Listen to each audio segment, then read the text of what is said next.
What I'm saying, they actually put a kitty litter in the bathroom that the girls were using, the actual kitty litter. I'm like, and parents are like, that's not happening. The argument that our school districts are not partisan and the work of educating kids is not partisan, that argument died the minute you watched that NEA video with Becky Pringle. Some of the questions were a bit more personal and shocking. One question was, take one step forward if you have never been sexually assaulted. None of your business. That's like, oh my gosh. Wait for it. It was a white savior figure. I think.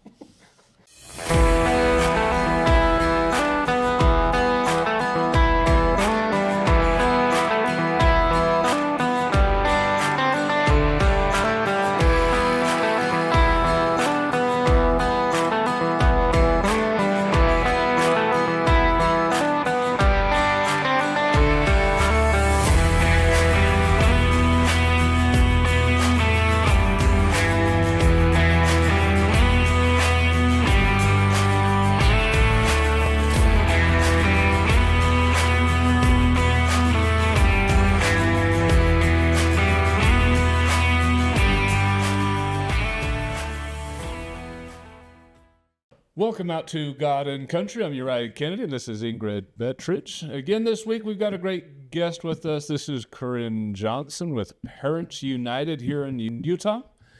And we've got some crazy things to discuss today. A lot of things that are happening in our schools and our universities that you have no idea that's really happening in Utah. A lot of things are getting swept under the rug, hidden, ignored.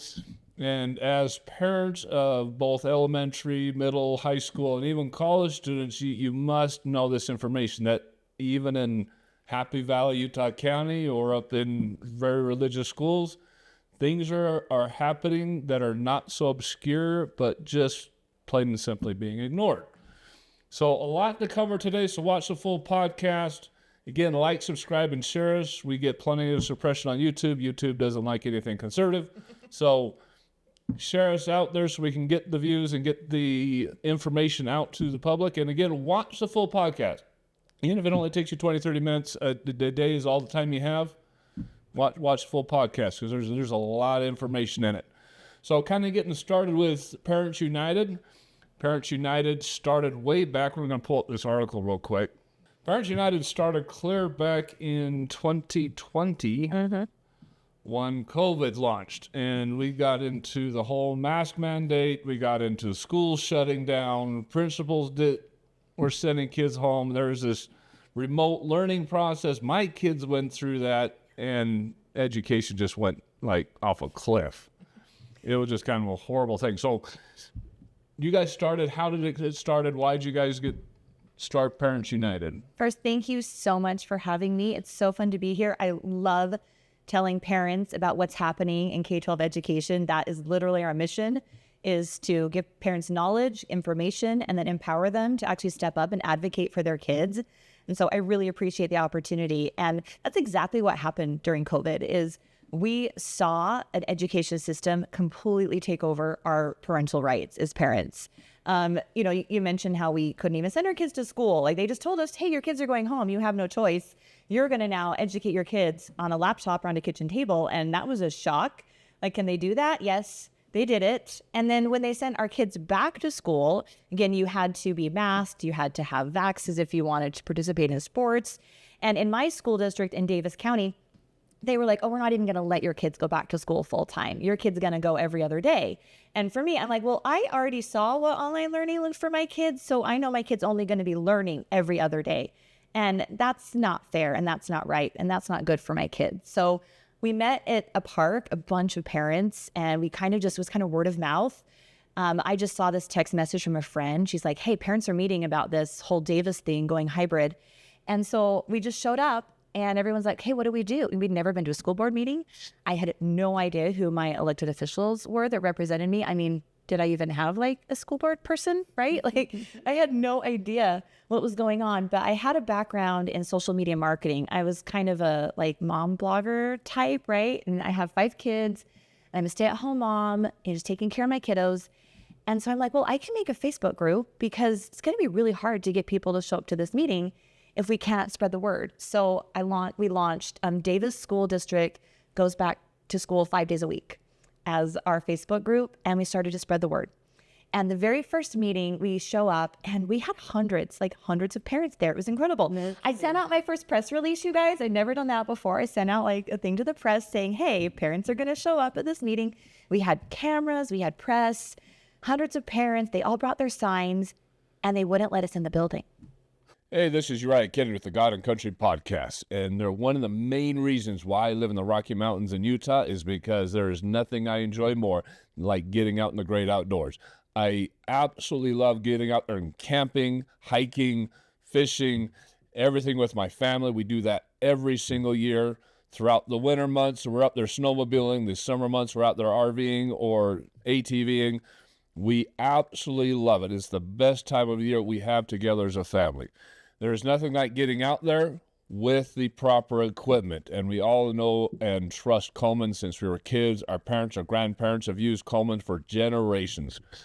They have the best tents, sleeping bags, coolers, cooking materials, and anything else you can possibly think of that you might need while you're out there enjoying the great outdoors. Please support our channel by going to the link in our description or scanning the QR code that's popping up on your screen and going to Coleman to buy all these needs.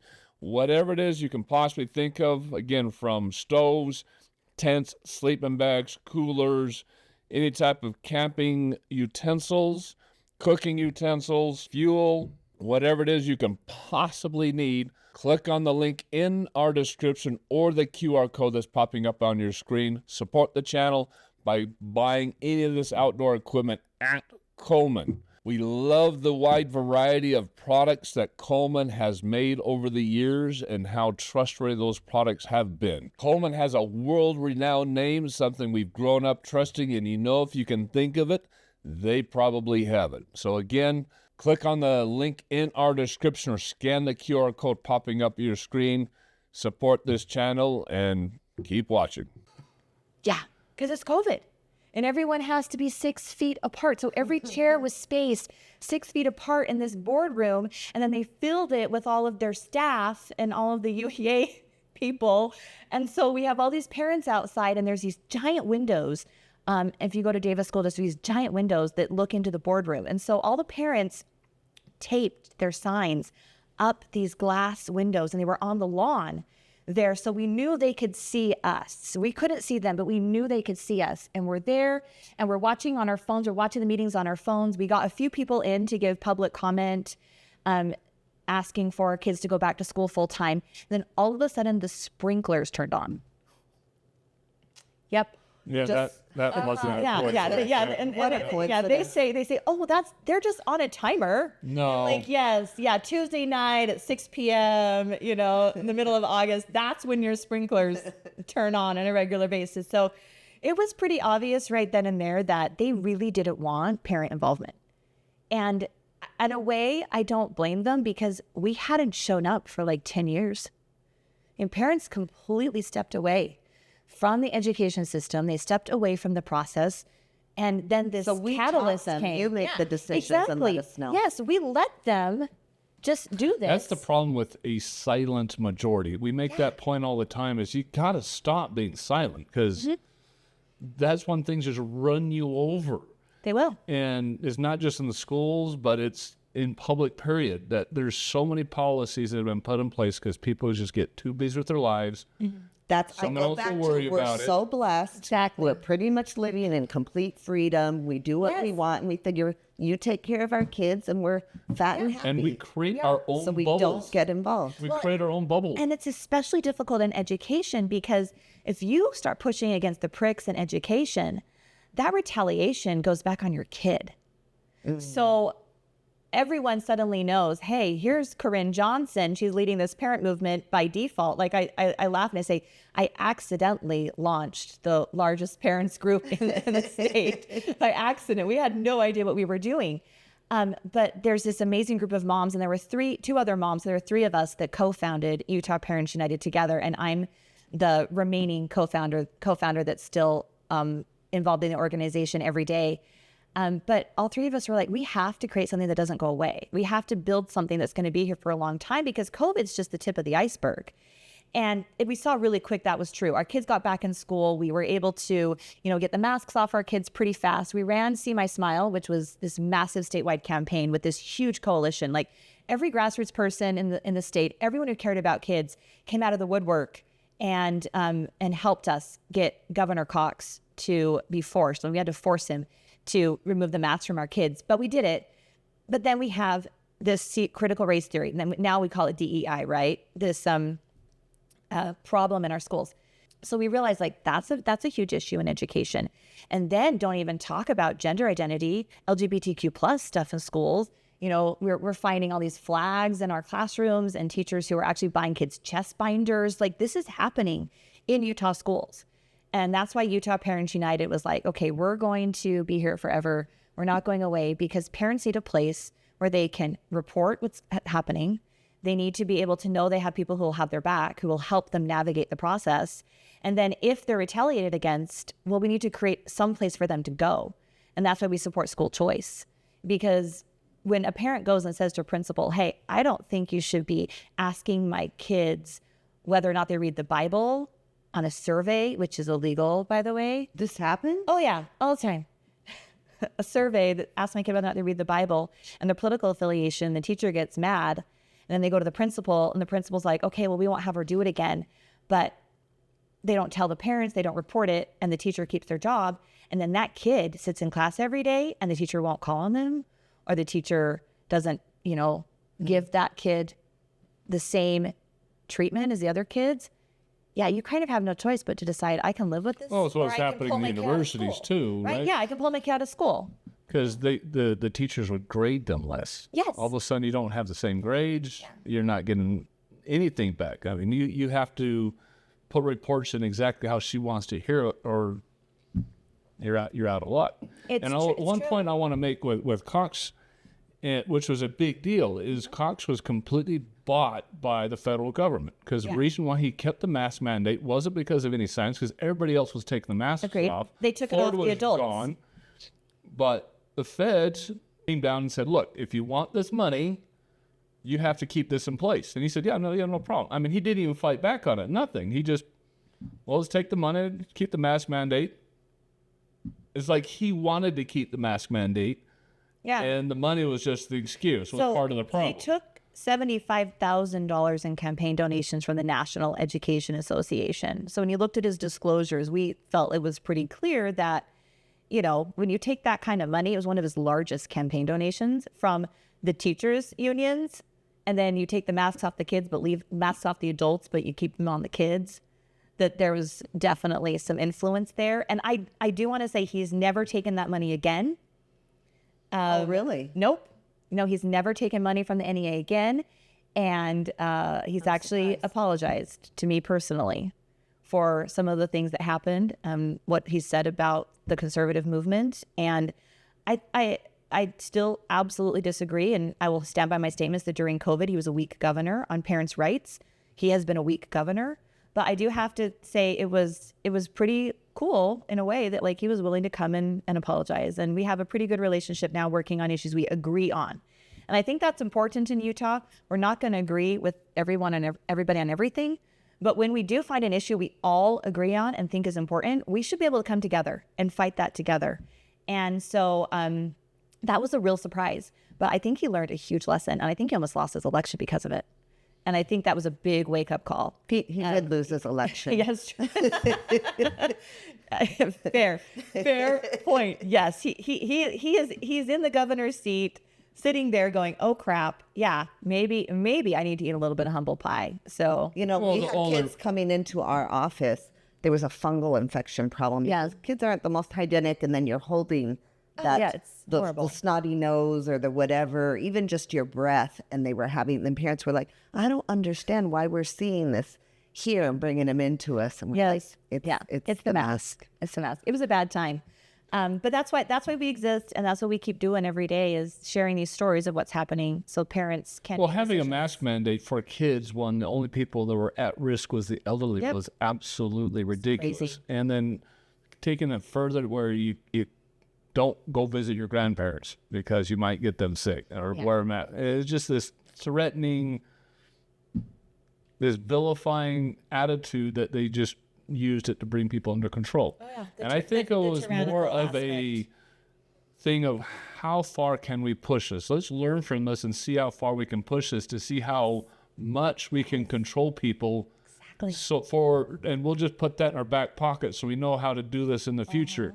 It was brilliant because it was this huge distraction. We were all in up in arms about. Meanwhile, what was happening in the background? I don't think it was anything to do with COVID. It was how far can we push this because we can learn from it. And obviously we're not going to be able to do this with the disease in the future, but we can learn how to do it with something else and just throw it on people, surprise them, fear-monger them, and then let's see how much we can control. Because in the end, we know that the real push right now is socialism. Exactly. The real push is single-party state. It is absolute control. And the only way they can get to that point is through things like this that completely disrupt society.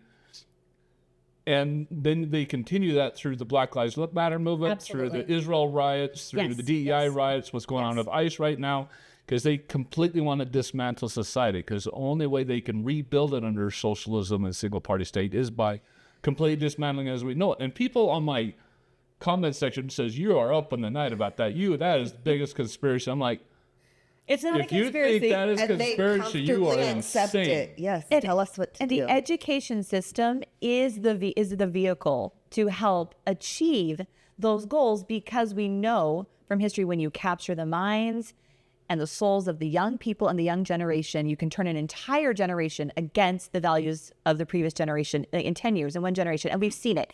We've watched the education system become completely hijacked by the global agendas. And one clear example of that is big tech. And our education system, they were thrilled with COVID. If one advantage COVID did is it got every single kid a laptop from Google or Apple or Microsoft, right there in a school. All of the taxpayer COVID dollars, all the federal dollars, all of that money bought millions of computers for kids. And then when they handed them to the kids, we're like, okay, well, that makes sense when they're at home, but then they never took them away. They're still there. And our kids are on those devices every day. They're being exposed to social media, which is 100% propaganda, designed to turn our kids away from American values, pushing the LGBTQ agendas, the gender agendas, the socialist agendas, the DEI, the victimhood agendas. All of that's pushed through social media. We know China's using it to influence our children, right? And so we have that happening on our laptops. We have pornography addiction, pornographic addiction happening to kids in schools on school laptops. They're accessing pornography and becoming addicted. And then you have the distraction, this cognitive decline. When you have a generation of kids who can think for themselves, when you have kids who can, are more cognitively advanced than their parents, they're going to be a lot harder to capture ideologically. And so by dumbing down our kids and by actually reversing cognition in our children, they create a generation of kids that will just be followers. And that's what we see with multitasking, constant distraction, dopamine hits, everything on a tablet. You give a kindergarten a tablet and you teach them how to do phonics by tapping buttons and getting magic stars. Are they ever going to want to read a book? But this is what's happening in education. And now we see too this AI. And AI will rob our children of all of their ability to think for themselves. And that is already in all of our schools. Parents don't know, but their kid is already using AI if they're in a public school. Microsoft, when you open the Microsoft tab, like they all have a Microsoft 350 account. Parents will know what I'm talking about. Their Microsoft 350. Used to be when you open that up, it came up to a home screen and there were lots of different apps. Like here's your Canvas app, and here's your Clever app, and here's your Lexia reading app. Now, my daughter showed me this. When you pull up Microsoft on a kid's computer, it now has a box and it says, "Hi, I'm Gemini, here to help you." Or Gemini or AI or Copilot. Or Copilot, whatever the AI, Copilot. Google, whatever the AI is. That's the first things our kids are engaging with every day in our education system is AI. Well, It's the terrifying. public really doesn't understand how bad that is because they think, well, that's just technology. helpful. That's just the next generation. That's just going to help. Yes. And they don't understand that they have this long-term goal. Agreed. And people are like, again, that's conspiracy. And I'm tired of that. People just everything blaming on everything on conspiracy. They have this long-term plan where they know for a fact that the older generation is just going to die off. Yeah. And we'll have complete control of the next generation. Because the next generation right now, they're bought in on socialism. You look at our college campuses, and it is insane. If you throw a poll out there, how many of them would support socialism? And the younger generations are... is how many of them hate America, right? Yeah. Yes. Just completely this new world order crap. And socialism is so pervasive, but the absolute acceptance of everything that the left is pushing, the LGBTQ thing, the DEI thing, it's just like, okay, it's just normal, right? It's so normal, like a cell phone is normal nowadays. I mean, we grew up in a generation where we didn't have cell phones when we were kids. They didn't even exist yet. And then we kind of grew up with the invention of cell phones. But our current kids, that's just normal technology, cell phones, tablets, it's just normal. And that's exactly what the left wants to do, is raise them where LGBTQ, DEI, AI, it's all normal. And just like you were saying, AI, everybody's like thinking, well, that's good. It's helping technology. But they don't understand that there's just no social interaction anymore. People are all plugged into a computer where there's not you to me or me to you. And then all of a sudden, people are no longer human. Yes. People are no longer human. And like you said, they do not think for themselves because AI can do everything for them now, which means whoever's creating the AI is now in complete control. And then you have these ICE protests. Why? Because nobody's human anymore. It's just everything's artificial. It breeds a society of hate and contempt. It also is the greatest thing that undermines the roles of parents in our children's lives. And when we are no longer the primary influence in our children's lives, parents. And this is the first time I think in generations that really has happened this quickly. I grew up in the 80s, and it's like, your parents, they everything, they feed you, they clothe you, your ideologies, the music you listen to. Like, I still love Barry Manilow. I know I'm admitting this publicly on a podcast. I love Barry Manilow. I grew up listening to Barry Manilow because there was one radio station and one CD player and one tape deck in our house. And so we listened to whatever my mom was listening to, right? And like, I'm a Rush baby. I grew up on Rush Limbaugh because we listened to talk radio in our house because there was one device to listen to. And so that influence of a parent on a child, you grew up understanding, you knew what your parents liked and you liked it and you accepted that was like a family culture. That's now so everyone true. goes to their own room with their own computer, their own device, their own ear pods, their own thing. And we no longer share our values and our music and our games and our fun with our families any longer. And parents are not that influence. And when that parental influence is gone, government is more than happy. Society is more than happy. Big tech with their billions of dollars in the attention economy is more than happy to step right in and replace parents. And we want parents to know that their role is crucial. They must be vigilant. If you hand your child over to the education system or to social media or whatever the world is doing right now, you're not going to recognize the kid you get back. You just aren't. And that is the goal of what we do as an organization, is to get parents to be involved, to make decisions that's best for their child, to put their child first, not systems, not institutions, not money, to really do that. And I think that it's hard. It's hard to actually push against a system and take back your rights as a parent. But it is the only way we're going to save the next generation. It's the only way. Why so many parents are taking their kids out and homeschooling? Homeschool, we've never had more homeschooling ever in the history of our country. In Utah alone, if you add up all of the different, like Utah Fits All Scholarship and My Tech High and everything, we have like almost 30,000 parents that are engaged in some sort of homeschooling program here in the state. And that's just what's reported. That doesn't include the numbers of parents who aren't reporting that they're homeschooling. So it's huge. Well, you take into account how little time parents have with kids nowadays, because you get up 7:30 in the morning. Kids are at school by 8:30, right? They don't come home till 3 o'clock. Parents don't show up at home till like 5:30, 6, depending on traffic. And with the economy how it is, parents are putting in more hours. So sometimes that's not 6, 7 at night.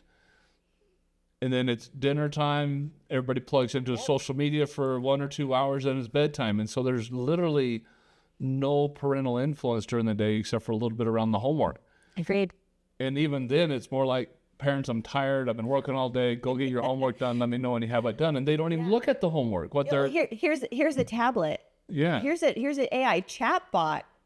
Let them help you do your homework. Help you do your homework. Let that help you actually. And they don't even see the homework. Have engagement. Parents don't even see the homework. They just want to know it's done, and they get a report card. As long as there's A's on it, they don't care. And when they put it all online, they completely shut parents out because I don't know how to access I don't know. Parent-teacher conferences are like almost non-existent now because everything's online. Everything's online. And They your don't kid doesn't even have talk to about go it. to school. Really, I mean, like But people crazy. just don't understand how little time parents have. And so there's like almost no influence anymore, at least during the school year. I mean, you got 3 months during the summer. I guess you get some influence there. But you have government corporations that have more time with your kids now during the school year than you would do as a parent. And parents are oblivious. They just, well, it's normal. The acceptance of this as being absolutely normal is obscene, which is why we're having these problems. Absolutely. And the influence that is in education is not an influence that reflects the majority of parents, especially here in the state of Utah. And so like you talked at the beginning about all this crazy stuff that's happening in education. And I think parents would rather like just take their kid to a soccer game or, just, work their normal jobs and not pay attention to what's raising their kids. But it's pretty crazy, some of the stuff that's going on in our schools. And I love to have a caveat on this. Like the majority of our teachers are awesome. Like my kids are in public education. My kids go to public schools. And I love their teachers. And I've worked with some amazing administrators. So I do think the majority are really trying to do what's best for kids, especially teachers who've been teaching for 30 years, 20, 30 years. Like they're really frustrated with what's happening. And they really don't like the shift they've seen in education But either. they get their our new hands tied too. Yes, the new teachers that are coming in have gone through our universities, which have been completely lost to the woke agenda and the global agendas. But that's why we see this creep into our education system. It's coming from the top down right into Utah. And then when we go to address the problem, we have a culture of protectionism in government. And I've never seen it worse anywhere than in our education system. And we do not have systems of accountability in education that hold administrators and teachers who are actually violating the law. The laws in Utah don't allow this stuff in our schools, but we do not have a system that is actually rooting it out and getting rid of it. And that's one of the big problems we face in education is the districts are there to protect the districts. The teachers' unions are there to only protect the teachers' unions. And then we have massive amounts of funding. The spending is absolutely out of control in education. And none of it is getting into the classroom. No, it's just not. It's all in admin. It's not getting into the classrooms. Like the chart, you like the admin salaries, like your mic, the admin salaries go like this, and the teacher salaries are kind of flatline. Actually, they've gone up a tiny bit, but they've only gone up. Well, because the legislature went around school districts and gave teachers raises, because every time the legislature gave a teacher a raise, they wouldn't give a raise. Yeah, they wouldn't give it to the teacher. So the legislature had to step in and give teacher raises directly to teachers because the UEA would I would love not to do propose a it. bill where the administrators, the principals, anybody in the school district can only make the average of their teachers. Talk to Jake Sawyer. He's got one. It's coming this session. They can only make the Yes. average of their teachers. Yes, Because we're going to trying to cap some of these administrative salaries. These are taxpayer-funded positions. We have superintendents in school districts making $400,000 a year. The governor of our state makes like what, 165 or something? Like maybe with benefits. Well, we more, had but Richard no, Marcosi we're on not a couple kidding. weeks ago, and he did a study on Granite School District. Gave and some he found that demographics that were ridiculous. well over 100 administrators over $200,000 in income a year.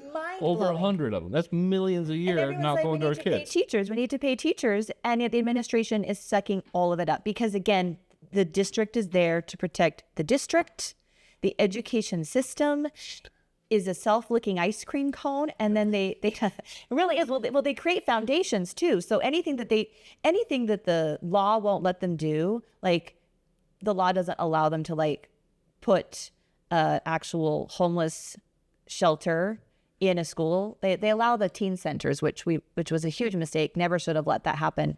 And we tried to stop that, but sometimes things get through. So they have these like teen centers where homeless kids. In Layton, I have somebody who works one Yes, sheet. they can go and they can take a shower and do their laundry. Again, like the school literally taking the role of parents. Like if you have a Well, kid, in some instances, it's necessary because yes, I we had don't need one in every single high school. We don't have that many homeless kids in Davis Well, County. it's lack of parent schools. So I have a little advocacy for that because I have a son of mine that I adopted. And it was kind of a necessity adoption, not an official adoption, because his mother was drug addict. His father was non-existent and kind of verbally abusive. And he was literally living on ramen noodles and stuff like that, had nothing there. His mother was bringing in pedophiles in that were abusing his younger sisters. And so it was a really, really bad situation. And he just kind of dropped out and stopped going to school, period. Yes. And my son was best friends with him and started telling me about the problems that we just need to grab this kid. Yes. Because he was such a good kid, too. And so I pulled him in his junior year in high school. He was no hope for graduating. We kind of got him to the packets and everything like that.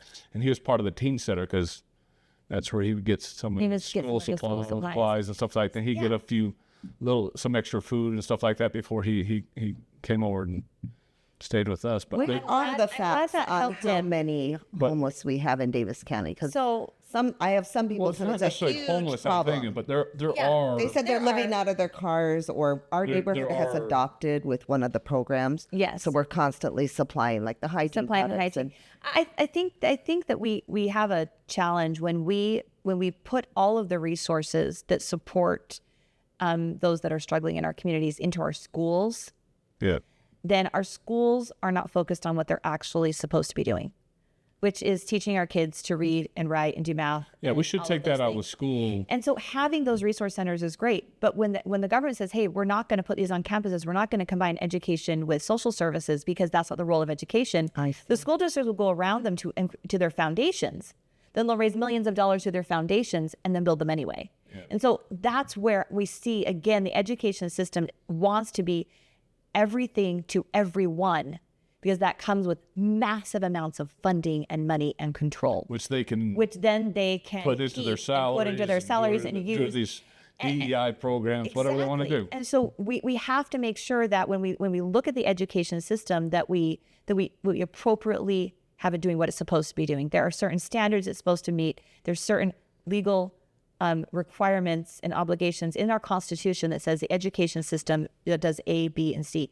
And right now, our education system is doing like A through Z. Like it's doing too much, which is why we see the proficiency rates dropping, which is why we don't see our kids getting a better education here in the state of Utah. We've had a stagnant line here in the state for the last, I don't know if it's been 10 years, but at least the last since COVID. Our line has been flat, yet we are investing billions of dollars a year in an education system. And we've invested around 120 million a year in tech, but we aren't seeing an increase in proficiency. That is showing because the teachers, a massive problem with our education system. The school districts have a different agenda than parents and the legislature have. And they're... Yes. Well, go ahead and prove that money, and then they just filter it around to what they want to see happen. But there's not enough oversight because there's so much of that woke agenda in there. Agreed. A lot of people don't understand is we've had woke universities for 15, 20 years now. And everybody talks about these kids going into the universities, going in as good, solid Christians, and then coming out of bleeding heart liberals, right? Doing a complete 180. Yeah. What people don't understand is, okay, yes, that's been happening, but that's been happening for the last 15, 20 years. That is filtering into society now. Yes. It's not, people think it's just happened to schools and they just forget about it, like those kids go out in society and just go back to normal again. No. That's filtered into society and is specifically filtered into our education system because one of the biggest programs here in Utah is early childhood education. There's a lot of people go to early childhood education here in Utah. Mm-hmm. And these are these new 25 to 30-year-old teachers in our schools now, pushing these huge bleeding art liberal education things coming out of our universities. Excited. They get in the schools, and then they can have LGBTQ plus queer book clubs, right?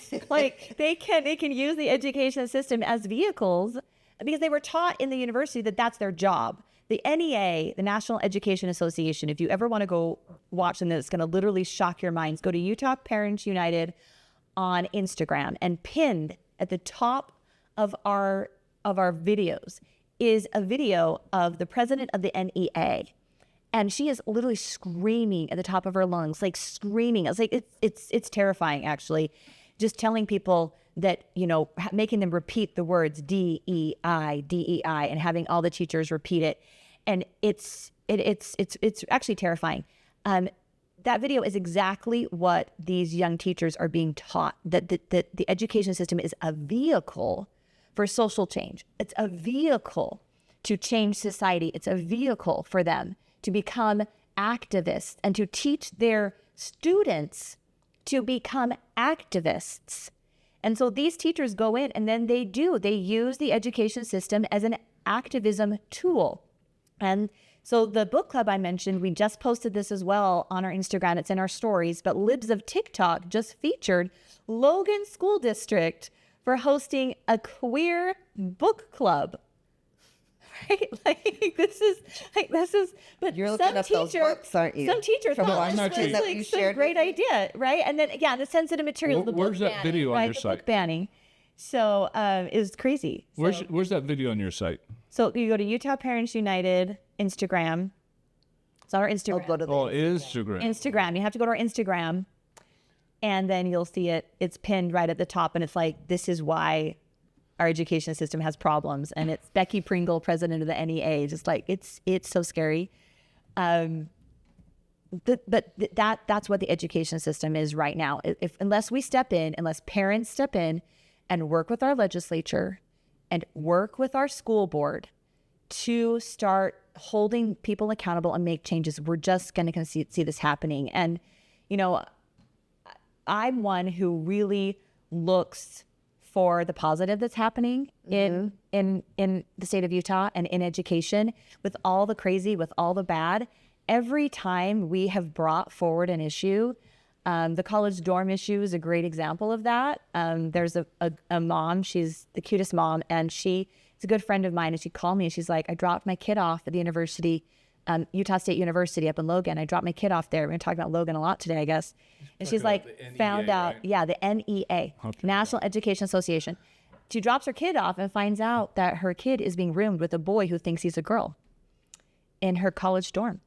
And she's like, they didn't warn us. We had no choice. This boy is just there. And they're like, first they're looking at it and they're like, that is a boy that is dressed like a girl. Like, there is no doubt that is a male, a biological male. And so they went to the university and they're like, well, you can move your daughter out. And so we immediately got to work, and I think Speaker Schultz and President Adams issued a statement within like 24 hours that we're going to fix this in the legislature.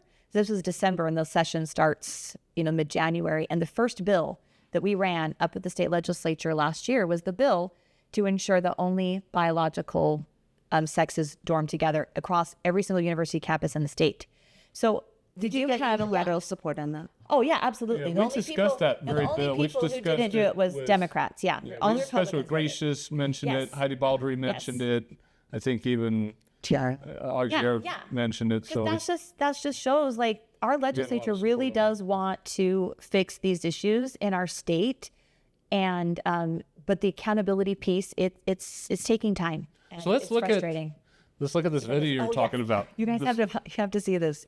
That's another good video. Diversity, equity, and inclusion. Say the words. Say the words. Say them. Say them out loud. Say them again.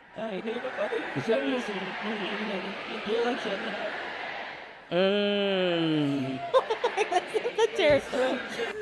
Is she a mother? It is terrifying. You guys, like, And all the teachers in that auditorium repeating it back, diversity, equity, but like, I know it's terrifying, but but Utah teachers, the UE8, they're right there. They're in that auditorium. They have not separated themselves from the NEA. The UEA in Utah diversity, equity, and says, inclusion should only mean you treat all people with kindness. Yeah, we kind of have civil That's rights. all it should mean. Yeah. Amendments to the Constitution that already tell us Yeah. what that means, right? Yeah. Yes, yeah, exactly. Nothing else.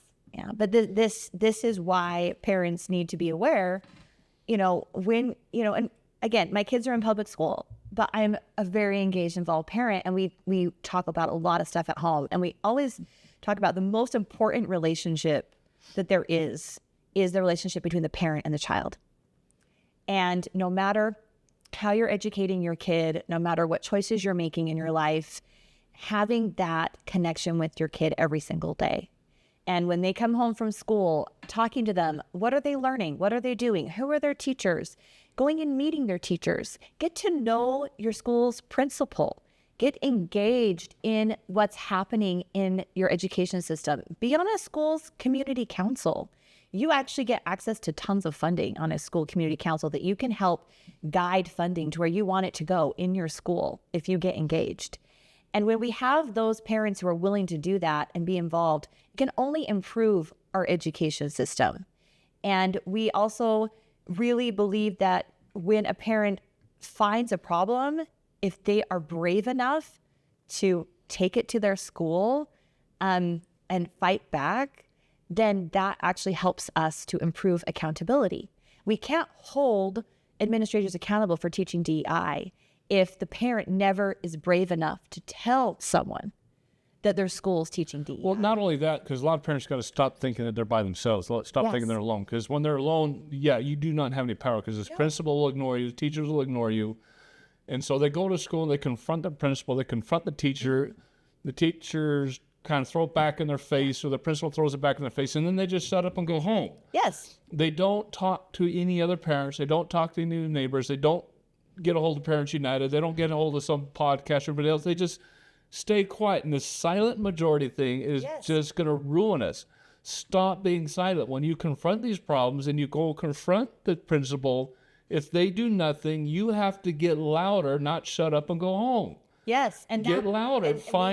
We have community. We have support to help parents do that exact thing. We actually have templates on our website that a parent can use to write a letter to their principal. That's awesome. If something's violating the law, and we have one of our favorite videos. If you go to Utah Parents United, utahparentsunited.org is our website. There's a video on our homepage if you scroll all the way down, and it's having difficult conversations with your principal. And that short, it's like maybe 45 minutes, an hour, I think. And it walks parents through all the different tools and tricks and tips on having these difficult conversations, and gives them templates, gives them ideas, gives them ways they can document things. And then always at the end of the day, if they can't get anywhere, we can help refer them to lawyers. And we don't have to be afraid to sue our school district sometimes. It is warranted sometimes. If you hit a wall at your local school, though, you need to realize you have school board members that you should be aware of when we're in elections. You should be vetting your school board members. So many people think, what does it matter? I don't care. I don't know how. They're to so have Ron important. Hall on the school board now, somebody who listens to amazing. parents. You don't know how many people I have funneled that come. I don't know why they come tell me, but they come tell me because they know you care. In the school. They know you care. Yeah. And that's the same thing. People just, my DMs, like my DM folder is massive of parents who are always constantly DMing us on social media. I don't even have children in the system anymore, but I'll text or call Rod and go, hey, I have a parent that's going to be contacting you, dealing with this, give them a little vignette. And that's why it's important to have people in the school board who reflect your principles. It is. And elections really do matter. We have the most conservative school board we've ever had. And this next election cycle is going to be crucial because we've had some resignations of some members who have been frustrated by the system. And sometimes the system is slow. Government is slow. It is very slow. It takes time. But one of the cool things that we've been able to change on the state school board is there's the Utah Professional Practices Advisory Commission. This is the licensing board, UPAC. It's the licensing board for teachers. And we were able to make a change. And this was Jim Moss, who was in charge at the time. He was the head of the school board at the time. That parents could now file complaints to UPAC. And that didn't happen before. Before, all of the complaints on teachers and administrators only could come from teachers and administrators. And so if a parent had evidence, and we like document everything. Sit your kid down and do a phone interview with them of what just happened or what their parent said. And we know that cell phones in schools, they're going away, but you can send your kid with a recording device, one-to-one recording, like for what's it called? First party, like single party recording is allowed in the state of Utah, right? So take your kid with a recording device if you want him to, or like maybe don't send him to school if you think you have to send him with a recording device, like find something else. Like, I mean, that could be, that could also be something we wanted to maybe discuss. Or but sit in the classroom. Yeah, or you can go visit the classroom. You have a right to go to the classroom. But if you, I completely lost my train of thought talking about recording devices, but now a parent can take all that evidence that they documented and they can file a report to UPAC on a teacher, and then they will go investigate it. Now, we have data from the USBE. Joe Carey, school member Joe Carey, is working on this issue because they're finding the data is that UPAC does not investigate the parent complaints at the same rate as they investigate the LEA complaints. So we're going to work on that part and fix it. So these problems take time, but there are dedicated people who are working on it. So, now a parent can complain. Now the parent complaints are getting attention. So now we're going to fix that rule and we'll fix the next rule. And hopefully over time, as we move in the right direction towards parents, towards accountability, the systems will start to change. They undid them over decades of us not paying attention. It's going to take some time for us to get back there, but we are moving in the right direction. And I'm really grateful for state school board members who are implementing these changes and are fighting for these things. Rod Hall, I'll just shout out to Rod Hall. He also just was able to make a huge change on the state school board where now the school board can actually subpoena LEAs to come and respond to investigations. Before, they couldn't do that. Before, they couldn't require administrators to come before the state school board. They could ask. That's brilliant. And so now they can have hearings and they can investigate. And they also now can do actual accountability. So they can withhold funds if the school district won't change. And before they couldn't. So these accountability pieces are coming. So if there's a school that is blatantly ignoring our DEI laws, now if a parent who sees it reports it, we actually have systems of accountability that are being built to actually address that. So we can root this stuff out of our Utah schools because it's still there, but we have to keep fighting to get it out. And a lot of people just need to realize that, and I'm going to emphasize this again, you can't be quiet. You got to be vocal. You have to be vocal. You have to start talking about it. And a lot of people think, well, let's just go to the news media. Well, the news media isn't going to do much. Everything's in this type of media now. So if you've got issues, you can get a hold of the podcast. We'll put it out there. I can guarantee you that. We'll put it out there. We'll even pull you in and discuss it if you want to. Yes. We love being vocal. We love dropping the hammer here. But there's a massive problem with our mainstream media. And we did this with Jason Preston. And Jason Preston doesn't have the most positive attitude about things. But the one thing we did mention is that even our local mainstream media, the trusted KSL, the 2 News, the 4 News are gone the way of mainstream media. And they are not doing anything about preventing a lot of these problems or putting reporters out there and saying, look, we've got furries down in Spanish Fork, we've got DEI going on in Happy Valley, Utah County. They're just not doing that. So as parents, you've got to start reaching out to alternative media. Yes. That is oftentimes nowadays more powerful than the news. Agreed. Much more powerful. And people are just so stuck in old school type media that they think that that's their only recourse is just to go to one of these reporters that won't give them the time of day. Well, it used to be fair and balanced. Yeah. When I was growing up, I felt like hear both sides. Well, we have relationships with some great reporters, and I've fed reporters, some really good ones, stories, and they've fought to run them. And we have had some people on the ground, but oftentimes we'll get them the story, and then their newsroom won't run it. And so we do face that problem. But there are a lot of great reporters who really are trying, but you can't fight against the machine all the time. And their jobs are on the line too. Like, they need to keep their jobs and feed their families. And so we have found alternative media is a fantastic way to get the message out. You know, Utah Parents United on our Instagram, and I just love Instagram because it's where the moms are, it's where the dads, it's where the parents are. We're trying to build our X. Okay, so if you are watching, go follow us on X, because it's UT Parents United, I think, on X, because we're trying to build our X to get the dads more involved, because that's where the dads are. The moms are on Instagram, the dads are on X. This is what we're learning, right? Okay. And to grow that audience there. But on Instagram, we have over 1 million views on Instagram, because we're sharing these stories that the news media isn't sharing. And we're talking to parents where they're at with what they care about, with what's happening in their kids' lives. And so it's been really exciting to watch that explode from that alternative media perspective. And so I know you guys know that you put something out and you can, like 20, 30,000 views. You know, we're hitting that, we hit that, all the time, where we're getting 20, 30,000 views on something where, KSL and the regular news media is like sleeping, and they're missing. I think they're missing out on what's happening with parents as parents are waking up and getting engaged. So it's really fun to be part of that alternative media world. And I'm excited to have you guys because we answer to nobody. Yeah, nobody exactly. could control what we put online. So we get to decide. We do get suppression by YouTube, so they control it somewhat, but yeah, with everybody's help, that won't be a problem. So exactly. But we don't answer to anybody. I want to kind of pull up this article about Spanish Fort and the furries.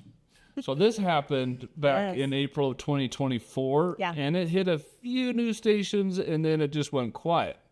And people really kind of sweeping this under the rug, saying, no, it's not serious. And then the students started getting frustrated, saying, yes, why isn't anything happening about this? And so one student quotes right in this article, every time they go, they're always just wearing a mask, but the principal finally stood up and banned those things, but they still wear them every day and they don't get in trouble. The principal doesn't make them go and get in trouble. All the principal says is just be kind and just be nice. He just doesn't want to deal with it anymore. Exactly. He doesn't. I'm tired of dealing with this thing. It's not important. Also abusive to the child who's got some mental illness or is, you're not helping them. Well, they're finding out these kids that are furries are kicking and biting like an animal, and yes, a lot of them saying that they actually put a kitty litter in the bathroom that the girls were using, the actual kitty litter. I'm like. And parents like, that's not happening. Time over it. Like, why would you want to? Like, but I just remember like the weirdest things when I went to middle school and high school. It's like we were like chokers or something, but like furry hats and tails. This again, it goes to this problem we have in our education system of being unwilling to hold students accountable for any sort of behavior. Or to take it seriously, because a lot of people just don't take it seriously. When I say they put a kitty litter in the bathroom, people just grin and think it's funny, right? No. But then they don't take it serious enough, because it's almost like I have to take a video of it or a picture of it and say, no. And the janitor is like, so I have to change the litter box every day? Like, and then before parents wake up and actually start, oh, you're serious. Oh, I didn't know you were serious. Yeah, these things really are happening in our schools. We have so much documented evidence of it. And when the furry report happened, and it happened in this school here, we were getting reports from other parents of photos of this in other kids' schools. And all parents were talking to their kids, are like, oh, there are furries at your school. And the other's like, oh yeah, there's furries at my school and there's furries at this school. And you're like, why are we not having any sort of behavior standard for kids in our education system? Why are we allowing this small minority of students who are behaving completely inappropriately, but have been put in some sort of protected class, right? They've created their own protection because they are exhibiting gender or, some sort of Gender behavior, dysphoria? gender dysphoria, some like furry dysphoria, whatever you want to call it, that the principals are terrified. They're terrified that if they smack down on these kids who are, That's a mental disorder. That's a mental illness. That's not okay for the furry child either. That they're going to be viewed as intolerant. Like the highest virtue that these principals and education system rewards is not academic excellence. It's not merit. It's intolerance. They want to be seen as being tolerant and inclusive. It's the DEI problem. Furries is DEI. It's just tails and ears instead of race. That's what it is. And we have to change that culture in schools. Schools are so terrified of that. Terrified of it. Terrified. I'm not going to be exclusive. What are you afraid of? Who's going to come down on you? It's not the parents. Yeah. Are you afraid of actually teaching kids academics? Well, I can go back to when That's your job. It's been a while since my kids were in high school because they're all out in college and beyond that. But back they were at Northridge High School here in Layton. Oh, it's my kids go. Yeah, Northridge High School, and they have a strict dress code, pretty strict dress code. But then kids started cross-dressing and cross-dressing indecently, and the teachers and the parents did nothing. When my kids were in school, and this was Really? 7 years ago, Northridge here, cross-dressers in high school, inappropriate dressing, and they did nothing because they claimed to be gay or lesbian. Exactly. That was the thing. So I'm suddenly gay. their expression of their gender identity is protected over the dress code, over principle. I have said this, and I'll say it a million times. If we truly wanted to address the behavior issues in the Utah education system, we would implement a strict dress code and enforce it. Washington County just did it, and it's been fascinating to see what happened. So Washington County actually decided this year they were going to implement a very strict dress code, and they sent home letters to the parents, and they had like a drawing of exactly what would be allowed for students to wear. And then they did it. They have been enforcing it. And we had some parents complaining on social media. She's like, my daughter wore a spaghetti strap shirt to school. And then they told her, they body shamed her. They body shamed her because she was in a spaghetti strap. How they twist those words. How dare they tell my daughter that a spaghetti strap is inappropriate? And all the parents were like, did you get the letter? There's a dress code. Like, it showed a picture that a tank top is okay, but a spaghetti strap is not. It showed where the top of the shirt has to be so that not everyone's seeing, like, spilling cleavage everywhere every day in school. That's not body shaming. That's not body shaming. That is setting a behavior standard in a school. That is setting an expectation in a school. And it's the broken windows theory, right? It's like what Rudy Giuliani did. Like, we're not going to go after sex crimes. We're going to go after people breaking windows. And that's the way he actually changed the culture of crime in New York City. Our school districts need to get back to the basics, enforce dress codes, enforce behavior standards, and let's get back to reading, writing, math, and get all the Chromebooks and garbage that isn't actually teaching our kids out of schools, and let's get back to the basics. And if we had an education system that would shift there, I think we would start seeing that flat line. I think we'd start seeing it begin to rise again and increase. And that's one of our goals this session is to work on We still have policies. a problem where conservatives have a real problem with being shamed, right? They do. The left has this great way of running rhetoric and running a narrative, and they twist and make good evil and evil good. Yeah. And they do it in such a convincing way, and they do it everywhere, to where us, the conservatives are like, well, I can't touch that. I don't want to be seen as incapacitated, intolerant, or racist, or transphobic, or all of those words. And they twist those words, and it's in the vocabulary itself, like body shaming, or any of these others that they twist those simple words into making it sound bad. And you like stand up for your values and don't let them push on it. Yeah. What are you afraid of, particularly when they have principals and administrators? What are you afraid of? Because if that actually got out in public, you'd probably have more support than you realize. And for some reason, you're adhering to the minority and saying that they have a more important voice than the rest of us. Exactly. What's wrong with administrators? Why don't they have any, like they say, any cojones anymore to stand up for anything? It's crazy to me. it's really tough. Again, there's a lot of pressure on the system, and I think a lot of it is top down. We also have a problem where we have these, just like in government, where, we have all these unelected bureaucrats and all these rulemaking committees that are making all these decisions and holding a lot of power over people who are actually elected. We have that similar problem of systems in education. So we have elected school board members, but every single elected school board member becomes part of the Utah School Boards Association, which is tied to the National School Boards Association. So if you don't have an elected school board member that can stand up on their own, they're going to go to the first training of the year and they're going to be taught all sorts of things that go counter to their actual elected role of representing the constituents. There's training that's come out of our Utah School Boards Association that talks about how the superintendent is actually the one who should be making all of the decisions, and the school board is there to support the superintendent. Well, that's not actually how it works, but that's really nice for the education system when the superintendent, runs the school instead of the people who are elected. Hey, this is Uriah Kennedy with the God and Country podcast, and one of the main reasons why I live in the Rocky Mountains in Utah is because there is nothing I enjoy more like getting out in the great outdoors. I absolutely love getting out there and camping, hiking, fishing, everything with my family. We do that every single year. Throughout the winter months, we're up there snowmobiling. The summer months, we're out there RVing or ATVing. We absolutely love it. It's the best time of the year we have together as a family. There's nothing like getting out there with the proper equipment. And we all know and trust Coleman since we were kids. Our parents, our grandparents have used Coleman for generations.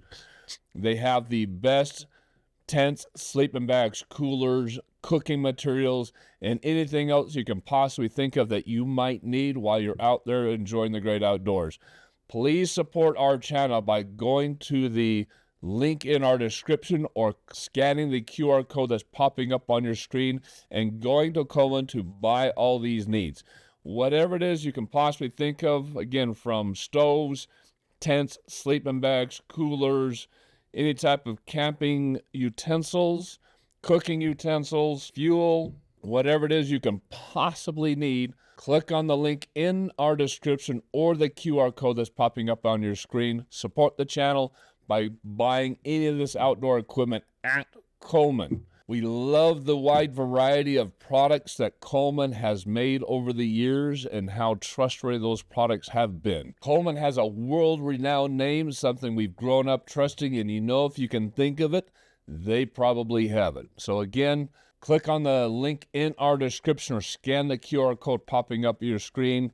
Support this channel and keep watching. And so and then there's the Utah Superintendents Association as well, right? So we have that's tied to the National Superintendents Association. So we have this problem of all of these systems that are designed to have this top-down effect. So even when good conservatives, even when good people get in and get elected, they're just immediately bowled over by, this is the way it actually is. This is the way we're actually effective. This is who's actually in charge. This is how we actually spend our money. And you may have run on this, but that's not actually how it works. And that's really difficult to fight against, which is why I'm so grateful for like Rod Hall and, Joanne Brenton and Joe Carey and Cole Kelly. I mean, Cole Kelly, come on, he's suing the UEA right now. It's the coolest thing I've ever seen.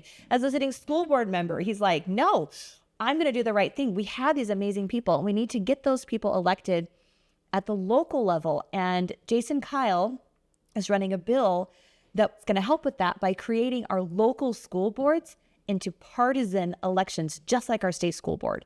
So we're going to need a lot of people out supporting that, because now we can actually run on principles. Because the argument that our school districts are not partisan and the work of educating kids is not partisan, that argument died the minute you watch that NEA video with Becky Pringle. Right. Like, no, what we're dealing with in our education system absolutely is partisan. And it has been hijacked. Our education has been hijacked by political parties, especially the Democrat Party. And it's time we get Republicans, good solid Republicans and conservatives, voted into our local school boards so we can actually fight against what's happening to our education system. So Big problem we have is a lot of people on the left won't let things alone, won't let things be. So we had Stephanie Grecius on a couple months ago, and we discussed what the Oregon Board of Education was doing up there, which is absolutely bonkers, insane what's going on up there. Because they can literally classify parents as bullies and take your rights away. They don't even have to tell you that, well, we're going to transition your child. We're going to give them medication. We don't even have to tell you. We don't even have to let you know that we're doing it. Yep. And it goes beyond that. It is bonkers what is going on up there. But it's one thing when you have a liberal state that's saying, oh, this is how we're going to run things because we're all liberal and the parents are cool with it. We're all good with it. But then they look at Utah or Idaho and say, why aren't you doing it? And they can't leave it alone. They can't. It's just like I can't leave it alone.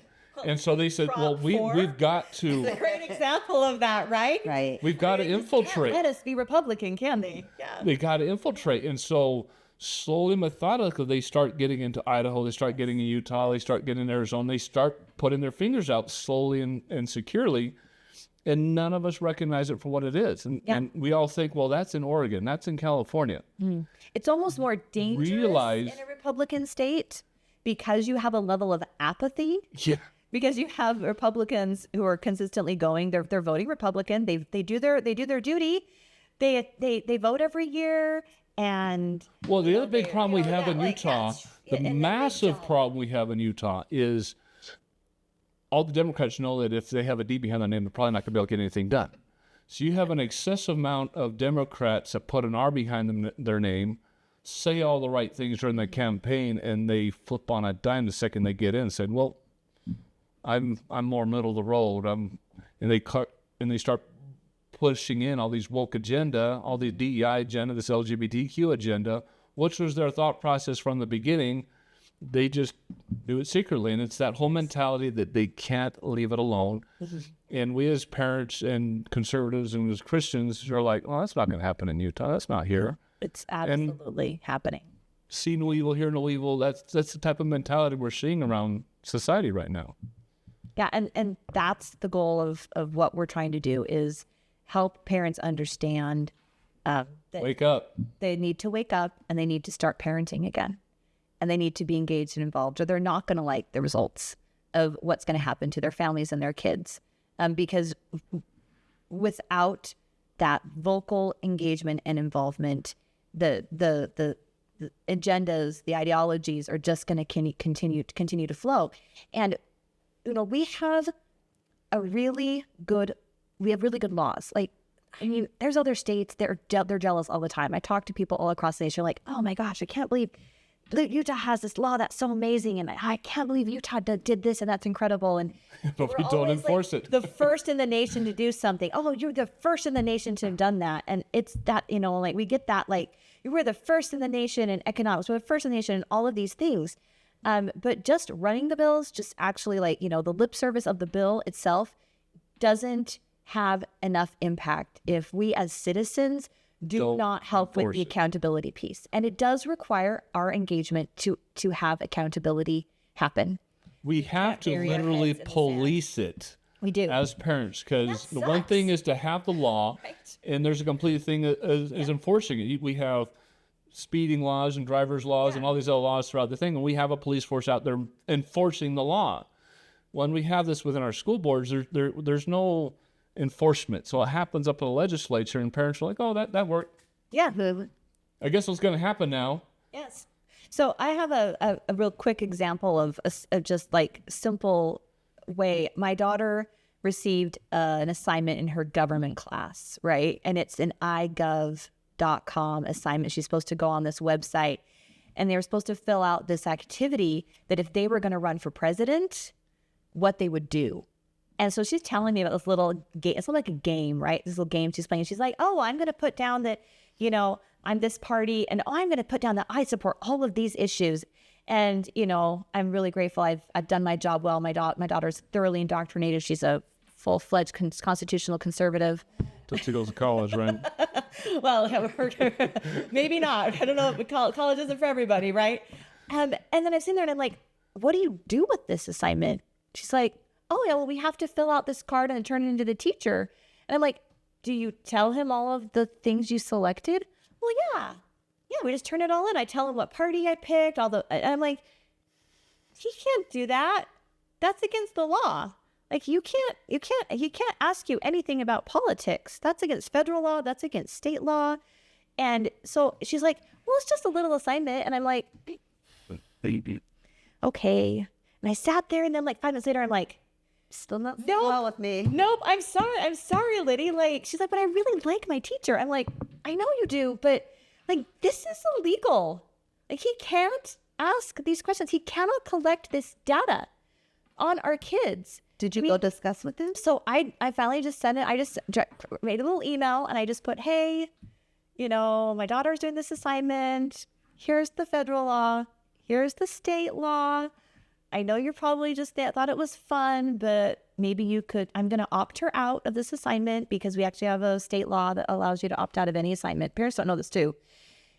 It's really easy to police your teachers because all you do is say, I'm going to use code 53G-10.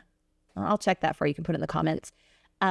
It's the right of conscience waiver law in the state of Utah that Cheryl Acton passed, I think in 2021 or 2022. So it's been on the books for quite a while.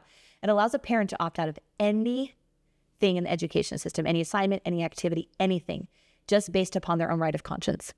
And they don't even have to tell the teacher. It says in the law, you do not have to tell why you're opting out. You can just opt out. And the child can also opt out. So if a child is in a class and something happens, all the child has to do is stand up and say, I'm opting out, and go down to the office, and the school's required to call the parent and tell the parent the child opted out of something. I know, it's pretty amazing. That's not being enforced. But parents don't know about it. How do you know? And so I just wrote, hey, I'm opting my child out under this code. The assignment is, from what I can see, is totally illegal under these two codes. And so that's what we're going to do. And the teacher responded back, and he was like, thank you. I will accept the opt-out. I'm just going to waive the assignment. She doesn't even have to do another one. And I will readdress this assignment and pick something different next time. Next time, but What a positive interaction. But it was a positive interaction. And the teacher was like, yeah. And he's going to rethink the assignment because, yeah, it's illegal. He doesn't. But I think, again, that it took 3 minutes. But it did take me a minute. I had to sit there and be like, is this one like... What if the teacher responds badly? And then Liddy's in this class. And Liddy, my daughter, was like, Mom, do you have to? Because whenever I say I'm going to get involved, they're all like, oh, no.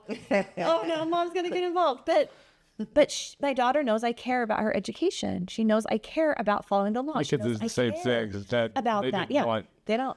They would tell their mom, which her mother is not conservative, which is why we're divorced.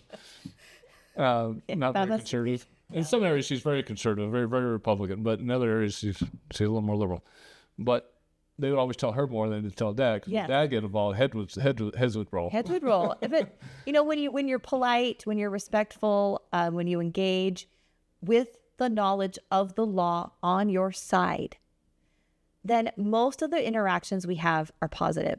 Most of the time, parents report back that the teacher apologized for the assignment. The hard one we get is for the school to admit they were wrong and then send an email to every parent saying, hey, please, you don't need to have your child. That's the next step of accountability that would be even They'll better do it to one see. parent, but not to all of them. They'll opt it out for my child, but what about every kid in that class? And so that's the next step of accountability to ask for. But the more we do this, the more we use the law, the more we stand up, we opt our kids out, we push back against things, we know what is okay. I think most parents wouldn't even know that that's against the law. Well, let's take that yours for example. So right? this could be a great, nice teacher. You love the teacher, kid loves the teacher. You got your child opted out. Mm-hmm. He said he's going to reconsider that, but what if he doesn't? Well, none of the other kids, you're not reconsidering for any other kids. Mm-hmm. Next year, you're not the parent anymore. I don't have to worry about that parent. I'm just going to do it anyway. Mm-hmm. Even though he's a great, nice teacher, he's still going to keep doing what he's been doing because not enough parents have pushed back on it. Not enough have pushed back. And it's something simple as just getting some data on what party you support. This on his own, or it was part of the curriculum that was assigned? It's part of the curriculum. It's just something that's offered. And this is part of the problem with online curriculum too. I think this problem has gotten worse since teachers can just go online and pick anything they want out of a hat and then just drop it into their classroom for kids to do. It was probably one of those types of things where and it's more fun, right? That seems more fun to play like some type of game about running for president. That's a way more fun way to learn about the executive branch than sitting in the class and taking notes. But we know that true learning actually happens biologically by sitting in a class, listening, paying attention, taking notes, and reporting what you learned in a group discussion. That actually holds more effectiveness than playing a game on the internet. And so we have this thing in education where we want to try and engage because we want to try and make it fun. We want to try and do the cool, new, fun thing. And then we stray into these territories where we are picking assignments that are not ideologically appropriate. We're picking assignments that put kids on the internet where they're not actually learning. They're spending half the time gaming in the middle of the classroom. So getting back to actually teaching our kids, getting back to hands-on learning, I think will help a lot of this. And, this maybe reporting to the principal, I think in this example, you're right. Like the next step, I probably should have sent that email also to the principal and just said, hey, this teacher was fantastic. This worked out really great. But if you could circulate this amongst everyone in your history department and remind your history teachers that this is not allowed under the law, I think that would be really helpful in the future to make sure that we don't have these problems again. So I might actually go home and do that. You've inspired me. I'm going to go home and email the principal. Yeah, this was in the last couple, maybe last month that this happened in my kid's school. And it's just a really simple example, but I think it does make a difference. I think parental input, when we give it and we provide it and we offer it in a positive, constructive way, I think it will help improve our education system. Every parent. Also, if we could be more involved to get positive feedback too, Yeah, but if you don't know the law, so everyone needs to know the law. There's 9 things a teacher can't ask a student, according to Utah and state law. And that's one of the things that stopped pronoun asking in the state of Utah is you're not allowed to ask kids about sexuality or gender. You're not allowed to ask kids about religion or politics. You're not allowed to ask kids anything that could be critical or appraising of their parents, guardians, or any of those, special relationships they have. You're not supposed to ask kids anything that reveals a mental health disorder or could be self-incriminating in the education system. And you're not allowed to ask kids about money or income. These are questions that are not allowed to be asked unless they first get parental consent to ask that question. So what if you see a bruise on a child? No, reporting is different. So, but you can't ask them where'd you get that from until you report first. No, well, I mean, when it comes to the safety or harm of children, this is just this law is separate from reporting and dealing with sex abuse or physical abuse or anything in a school. And all of our teachers are trained as primary reporters, that they're supposed to report and deal with those issues. But when in a classroom, for curriculum, for anything in those settings, teachers are not allowed to ask students any of those questions. So when teachers were asking kids, hey, at the beginning of the school year, they'd give a little get to know you sheet. You can ask them what their favorite movie is or their video game. They were asking them to put down their pronouns. We're like, yeah, no, you can't do that. You can't ask them their pronouns. And so we stopped that practice like pretty much in the state of Utah. Right after Cox did that publicly, right? Oh, yes, that, I know, that was crazy. But the reporting, like the reporting system. I'm like, that's our governor? It's our governor. I know, it was so much fun. But that is the issue of normalizing this in the education system. You have a governor that normalizes that, then teachers feel that they can normalize that in a classroom, and they can't. That is not okay. It's against the law. You can't do that. You can't normalize that unless the parent has gone in and actually changed the formal education record for their child. That's the only way that a teacher can do that, is if the parent has already given consent. And so, again, that's another area where there may be things happening at schools where that isn't happening, and that also violates Utah law. So I'm so glad I'm done raising my kids in the education. I worry for my grandkids, but most of them are homeschooled. None of them, they're homeschooled or they're in specific private school and a charter school. Yes. Yeah, we love the charter schools in Utah are fantastic. Homeschooling's great. Apply for a scholarship and build your own curriculum for your kids. That's a whole nother problem was with the scholarship thing and how the funding got cut on that. But Yeah, that could be a whole nother episode talking about schooling and scholarships. That was really hard on my daughter with her kids. So going along these lines, so I don't know if you've ever heard of the TV show Landman. Landman is getting very, very popular nowadays. It's a Taylor Sheridan, and I like how Taylor Sheridan writes. He wrote Yellowstone. Okay. The Cowboys have the Yellowstone. Yeah. Where is this aired at? What format? I think it's on Prime. I'm pretty sure it's on Prime. No, it's on Paramount. Paramount. Okay. It's all on Paramount. Is Landman. He's written Lioness, and he's written a number of others. Sicario, the movie Sicario. What is it? Taylor Sheridan. Taylor Sheridan is a great writer, and Landman is a very not woke. I mean, he makes fun of woke, and it's a very brass. It cusses a lot. It's a very brass thing, but it's about oil refineries down in Texas and about being a landman, about but it's very country and it's very down to earth, which is why it's blowing off the charts. It's blowing off the charts right now. Popular vote. Very, very, very popular vote. He's very brass. But there's one scene in there that I want to play that fits perfectly into this. And if you guys have never seen the high school one with the girl and the boy, and he asked not high school. Okay. No, not that but that is that one. It's college. So the main character's daughter is going to college, freshman in college. She's going to Texas Christian University, just signed in. She's just walked into her dorm room and is meeting her assigned dorm roommate for the first time, and this is the conversation they have. Okay. And I want to get your guys' opinion on it. Looks like they have us paired up in the fall as well. Excited. I'm pagan. I'm Ainsley. Pagan.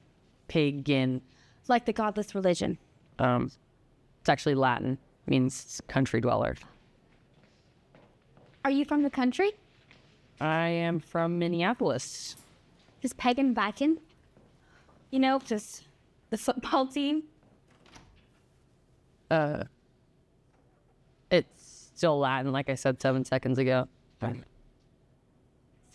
What? It's a ferret. What's a ferret? From the weasel family. What's a weasel? Basically a big ferret. You can say hi. Just getting used to your smell. Would you be opposed to a room freshener? A toxic airborne petrochemical that I breathe into my lungs.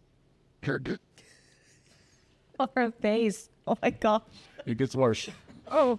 It gets worse. Oh. So what are your pronouns? My pronouns? Yeah. I hope that's pretty clear. Yeah, I don't make assumptions. You could identify as a sunflower. You know, I've been told I look like one. I use they, them. You know, I've always been curious. Why they, them? Because there's just one of you, and those are plural pronouns.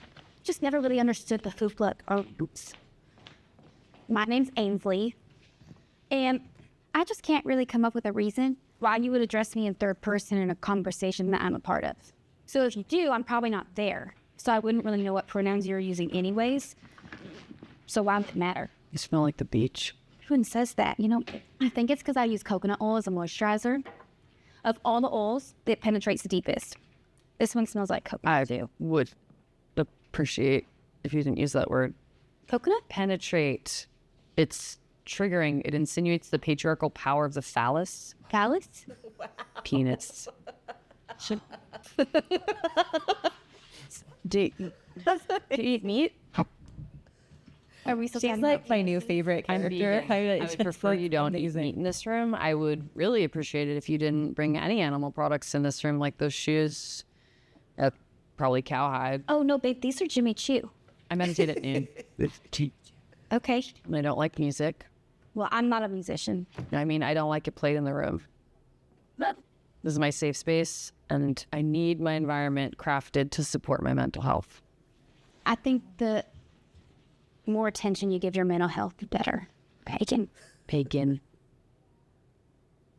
That's what I said. No. You said it different.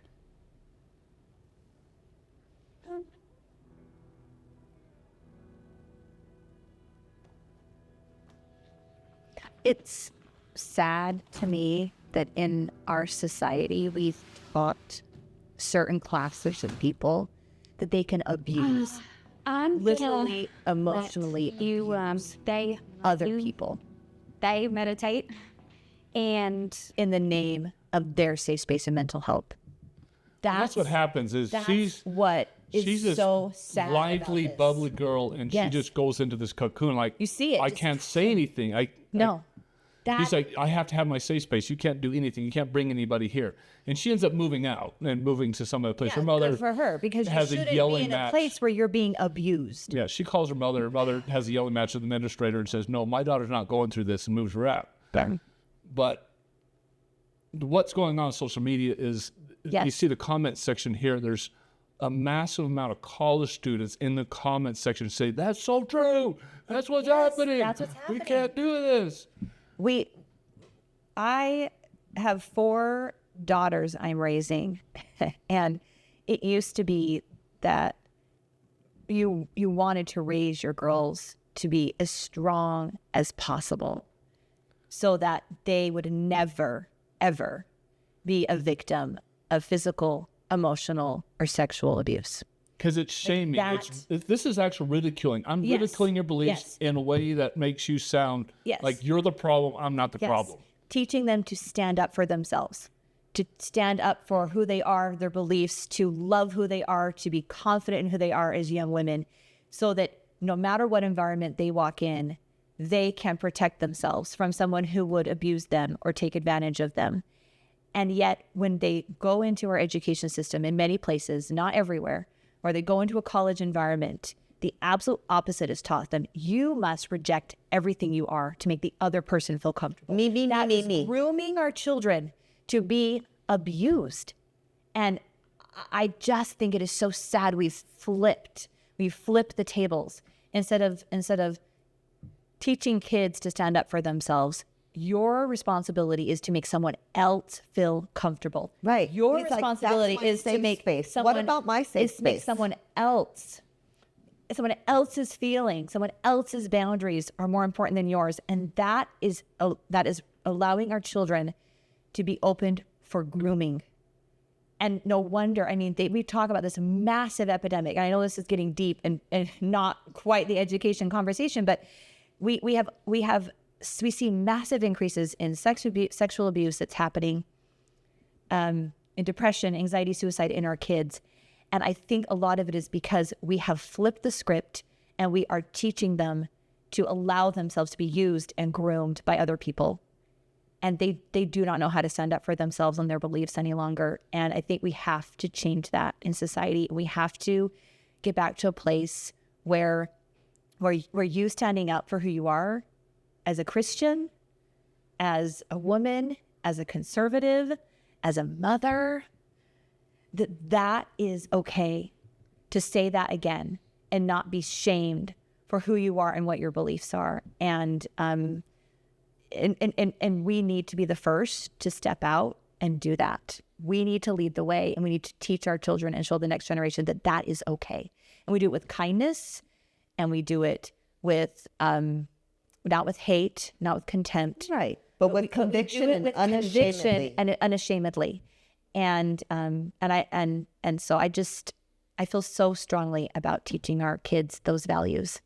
Well, this is a mental disorder, is what that was. And for some reason, society is now supporting the mental disorder. Which is abuse. Which is abuse. It is abuse. But it's abusing yes. everybody else around it, too. Because now you're, again, good is evil and evil is good. Now the mental disorder is the good thing. And those who try to say anything at all against that, you're the evil one now. We used to have a society. I mean, like every society is like hierarchical, right? There's always going to be a hierarchy in every society. And it used to be that at the top of the pyramid, right here at the very top, was achievement, merit, success. Sure.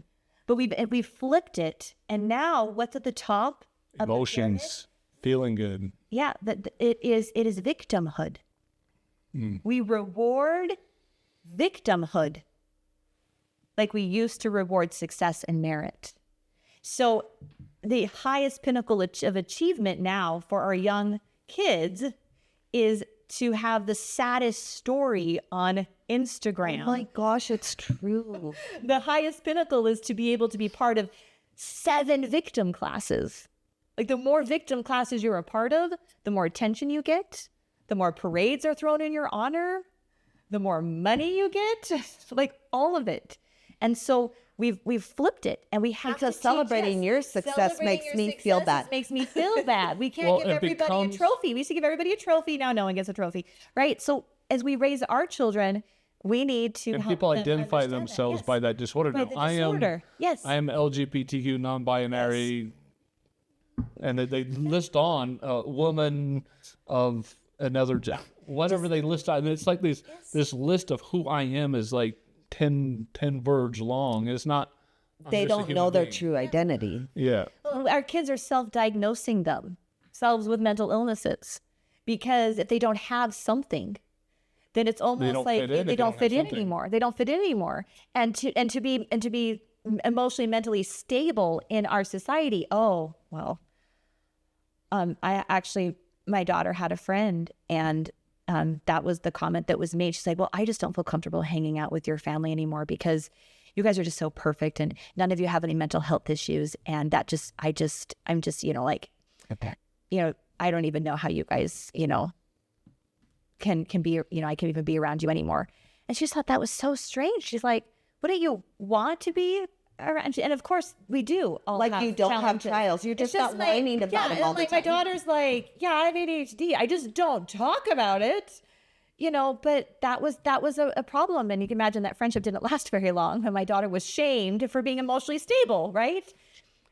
We've inverted that. And for our kids, we need to teach them and raise them in a way that they can be proud of overcoming those challenges and becoming, successful. And we have data. There's really clear data. It's called the success sequence. And we actually just last year were able to pass legislation with Stephanie Grishius that put the success sequence into our health education standards.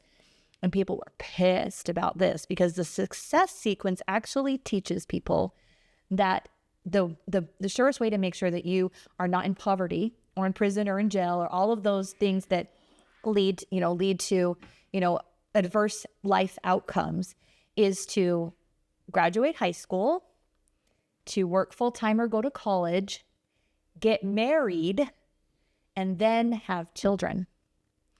And how dare we Do it in that order. do it in that order? How dare we teach people that they should get married? How dare we teach people what actually creates a strong society? And you're sharing it. You're not forcing No, anybody. we're just into sharing it. the You're saying, data. this is the data. Here's the data. This is it. And those are the things that I love to see that we're doing. Like, Utah is not afraid to say, no, the data's there. We're going to teach these values. We need to teach them to our children. We need to teach them in our education system and not be afraid of the things that used to make a strong society. Family, success, those things used to be valued and cherished in society. And we need to do that again. As we conservatives started and Christians. misunderstanding what you're enough means. You're enough means you're enough right now. But Yes. you can't, that doesn't mean you can't grow and become more. Yeah. And success and merit should be just being better than the day before. Exactly. And we're always 1% better looking- every and day, there's right? nothing wrong with wanting to become more. You're enough doesn't mean this is me, take me as I am, and this is all I can be. I can't be what I'm not. Yes. It's so true. And it's just we've corrupted a lot of these things where Well, the left wanted to take merit completely out of society. It is DEI only. It's quotas. You have to have so many black, you have to have so many brown, you have to have so many LGBTQ. It's this quotas now, and it's not merit anymore. So now it devalues anybody that's working hard. And so now people just stop working hard. Why? Because it's not valued anymore. that's the point. It's not valued. Charlie Kirk had a big problem with that too, because then he had this famous quote where he's talking about getting on a plane and saying, if I saw a black pilot, then I'd be afraid of. Yeah, they didn't finish the quote. Yeah, and that quote just went viral because they cut it off and said, because he specifically said, did that pilot get in there because of merit or because of DEI? Exactly. Is he really qualified to be a pilot, or did someone just shove him into that position because they needed another black Whereas person? without DEI, he wouldn't have that fear. He wouldn't have that fear. Nobody would. It was that pilot's obviously qualified. That's why he's there. And that's why DEI is racist. Absolutely.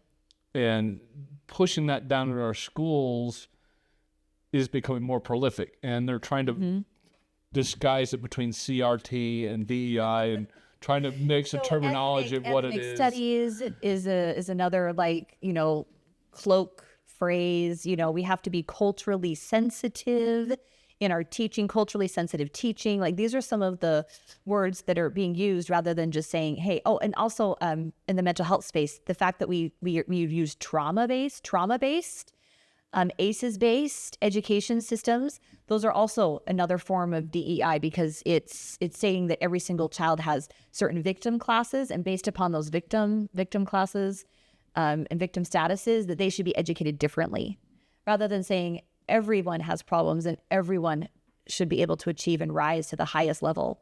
That's the American dream. That's American exceptionalism. That's what our country was founded on. And so those are all some of the phrases that you hear in education. Restorative justice.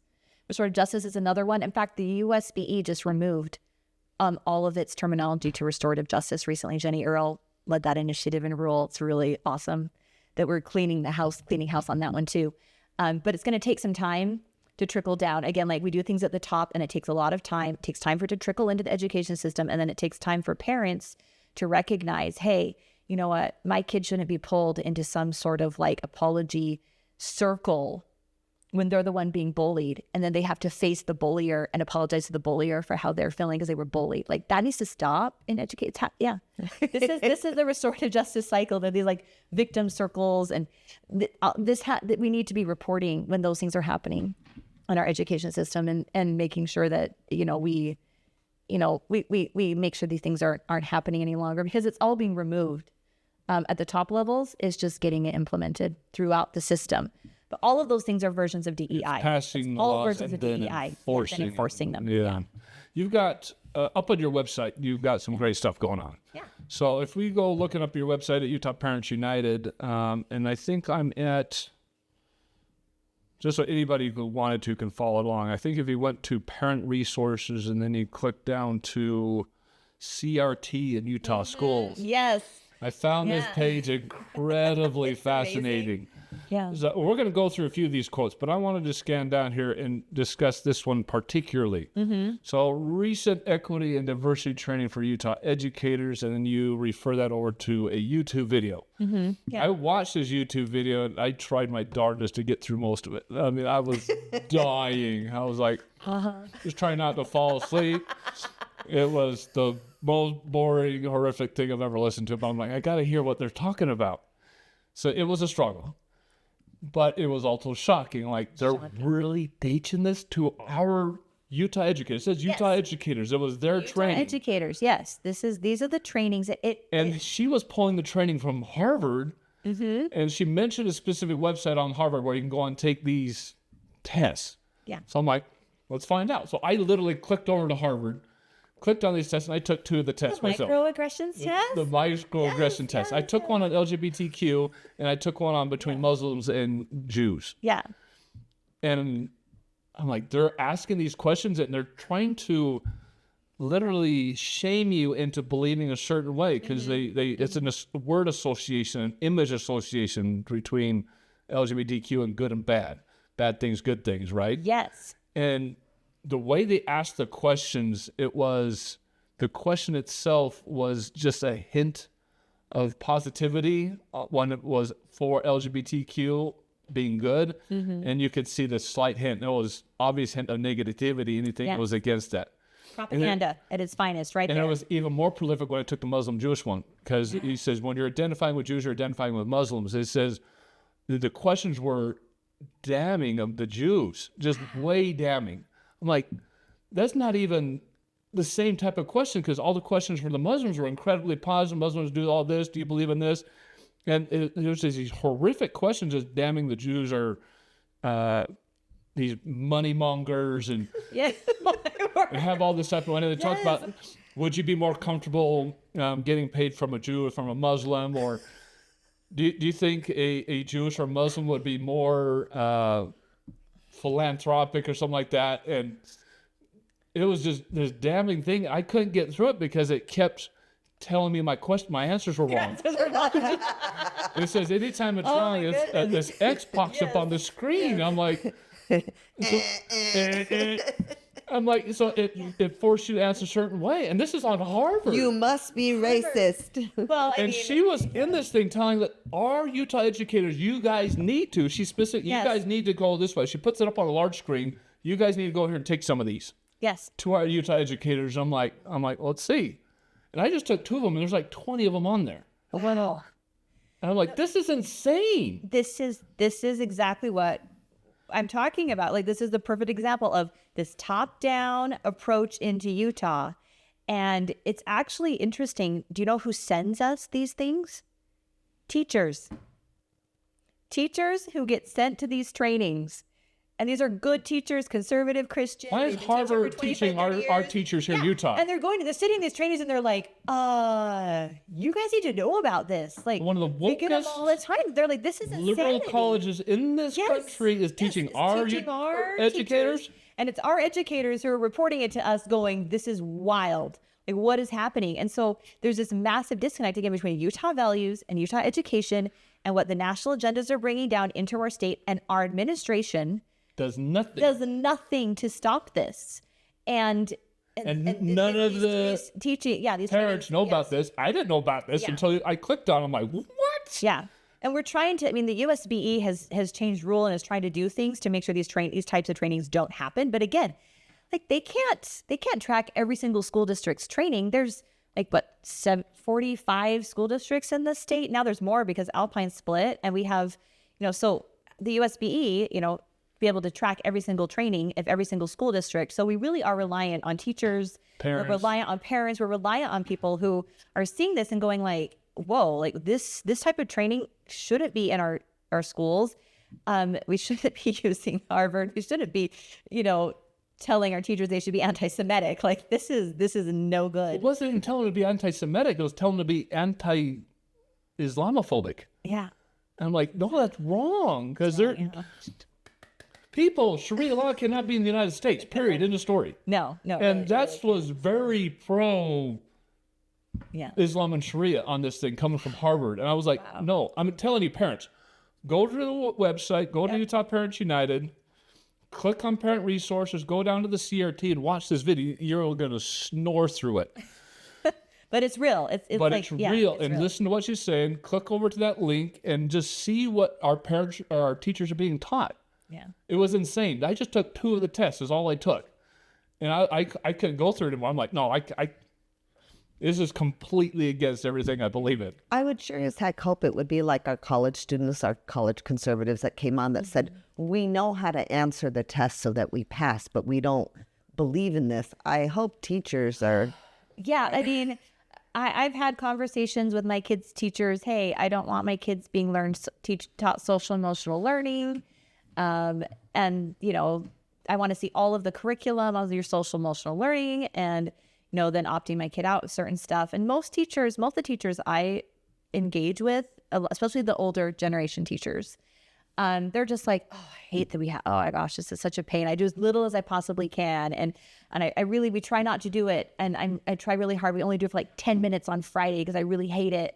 But these standards are coming down from the school districts and even some of them from the state. And we're trying to reverse the stuff that's coming from the state that has pushed a lot of this into our schools over the last 5 years. A lot less of it's coming down from the feds. Yes. Now that Trump is getting rid of Trump, that's huge. And then if the state can follow suit, but it's getting our school districts to actually do it. And they're so tied. And this is why we fought the unions. This is why we fought against collective bargaining for unions, especially for teachers unions, because other unions don't collective bargain, like police and fire and stuff in Utah. They really don't collective bargain. It's really our teachers unions that collective bargain in Utah, because these unions have such a stranglehold over our school districts that the state has completely UEA. They're like, don't even come talk to us, right? But in the school district level, there still is a massive amount of influence from the local teachers. And the union reason in our why is schools. because most of the parents still think they're a good thing. Yes.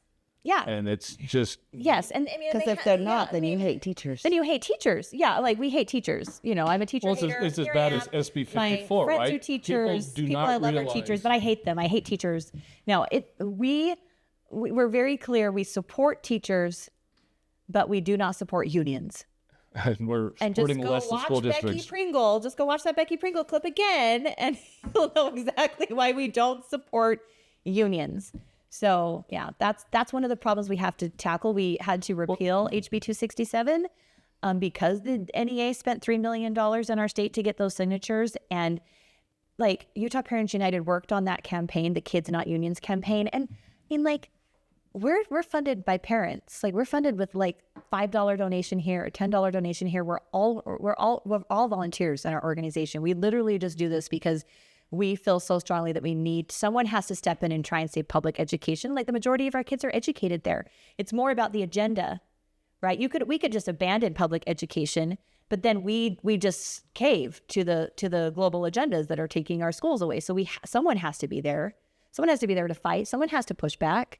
So yeah, we fight for public ed. We fight for change in education. We're all volunteers, and the NEA spends $3 million collecting signatures to fight a bill we spent 3 years passing as volunteers that would help free our school district from union influences. We were like, I'll go back to the drawing board on that one. So we're going back to the drawing board on that bill because I don't have $10 million. I don't have millions and millions of dollars to fight special interest groups in the state. And I don't want those special interest groups flooding Utah with millions and millions of dollars on a ballot initiative, because we are going to figure out how to solve this problem with parents, with legislators, with supportive teachers, and we're going to find a way to help break this union influence in Utah. It's going to take us some time, but this problem will be here next year. Down to It'll be here the education, next year. I was just saying, we have the exact same problem with SB 54. Yes. And this one is that everybody thinks it's okay. They don't see a problem with it. Yes. And I've made this point when we had Jason on, is we have a 3 million population state, and we need 2 million of us believing that SB 54 is wrong and that we need to support what Utah Parents United is doing, all these other efforts, because we do not have enough people that are involved that's making any changes. And sadly enough, when you get to larger populations, you need more and more people to make changes. And you need because senators and congressmen can ignore 10, 15, 20 people and not affect their election. Sure. They can't ignore 10,000, 20,000. And we need that type of support. And it's just not out there yet. As much as podcasts like this are getting out there, there's still a lot of people just not working on it every day. We don't plan to go anywhere, but yeah, it is a challenge. But I think back to the American Revolution and really like 3%, like 3% is what turned the tide. And, I've seen in the last 5 years, just the parents who show up for Utah Parents United have absolutely changed the course of legislation in a matter of minutes on the Hill. And it is amazingly powerful to watch that happen. And that's why we do a lot of work every session on social media. And we have amazing tools to help parents, because people are also busy. Like, they're really busy. And as Republicans and conservatives and Christians, like, we actually have jobs. We work. We have families. We do good things. We don't have time to just spend all day at the Capitol protesting. Our kids are in sports, or we got piano lessons, or all this other stuff. And so we just... And so the support that we get through donations, first off, to help pay for all of these types of tools. But if you go to our website, this session, so the session starts January 20th, so literally on Tuesday. So I don't know when this is going to be dropped, but... Sunday. Okay, so on Tuesday, the session starts, and you can go to utahparentsunited.org and go to our legislative page, and I think it'll be on our homepage, and we have a tool right there where you can type in your address, and it will tell you exactly who your representatives are.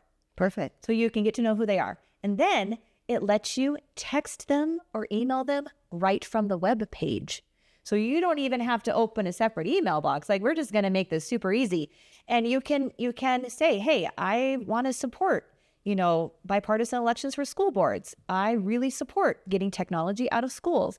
And we have a page on our website where we list all of the priorities and all the bills we're working on, and we add to it throughout the session. And we have a tracker. We'll literally put the bills in, put what our position is on the bill, who's running the bill, and a link to the bill. And you can follow our tracker. And then you just get on, see a bill you like, that you think you support, go to the tool, send them a text, send them a message.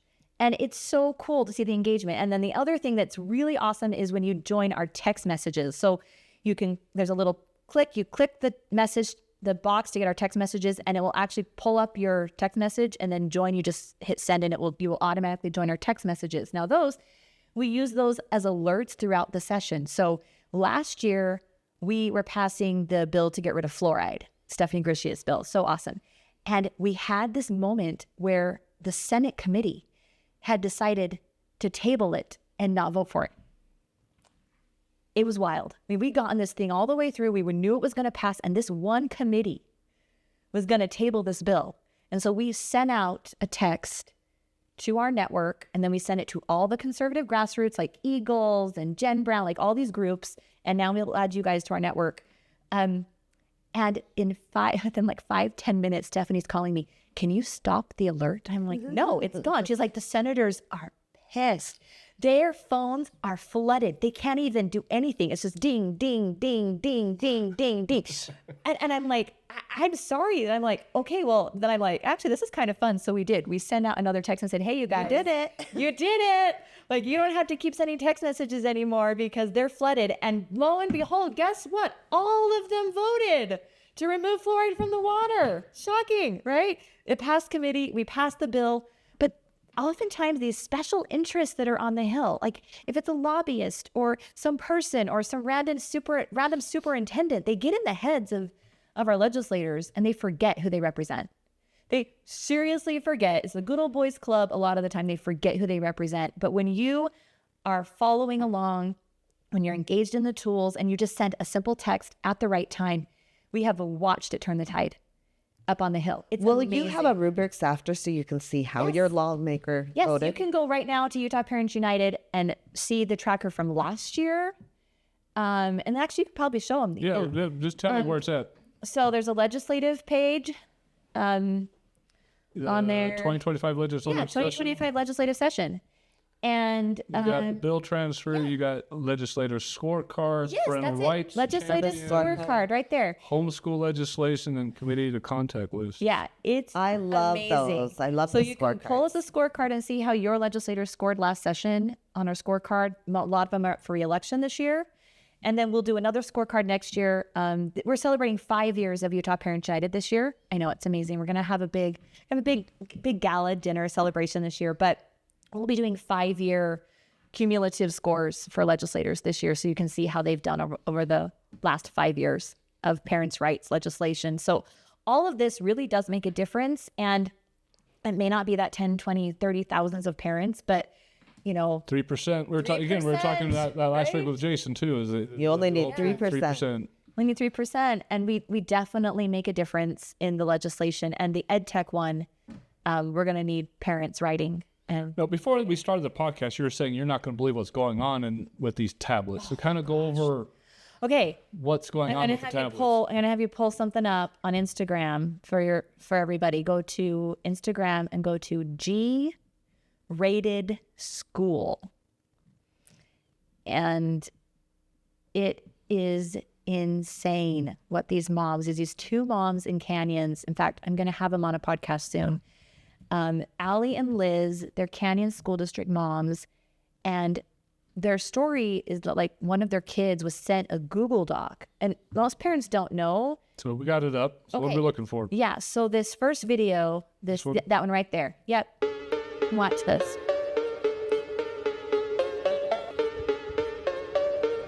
She's on a school issued device. She's standing outside of the school. She's on their computer with their filter. That's their filter. That's their VPN, right? School District Network. 1, 2 clicks. 3 clicks. How's it spelled? And then the 3rd click. There's pornography right there. 13 seconds.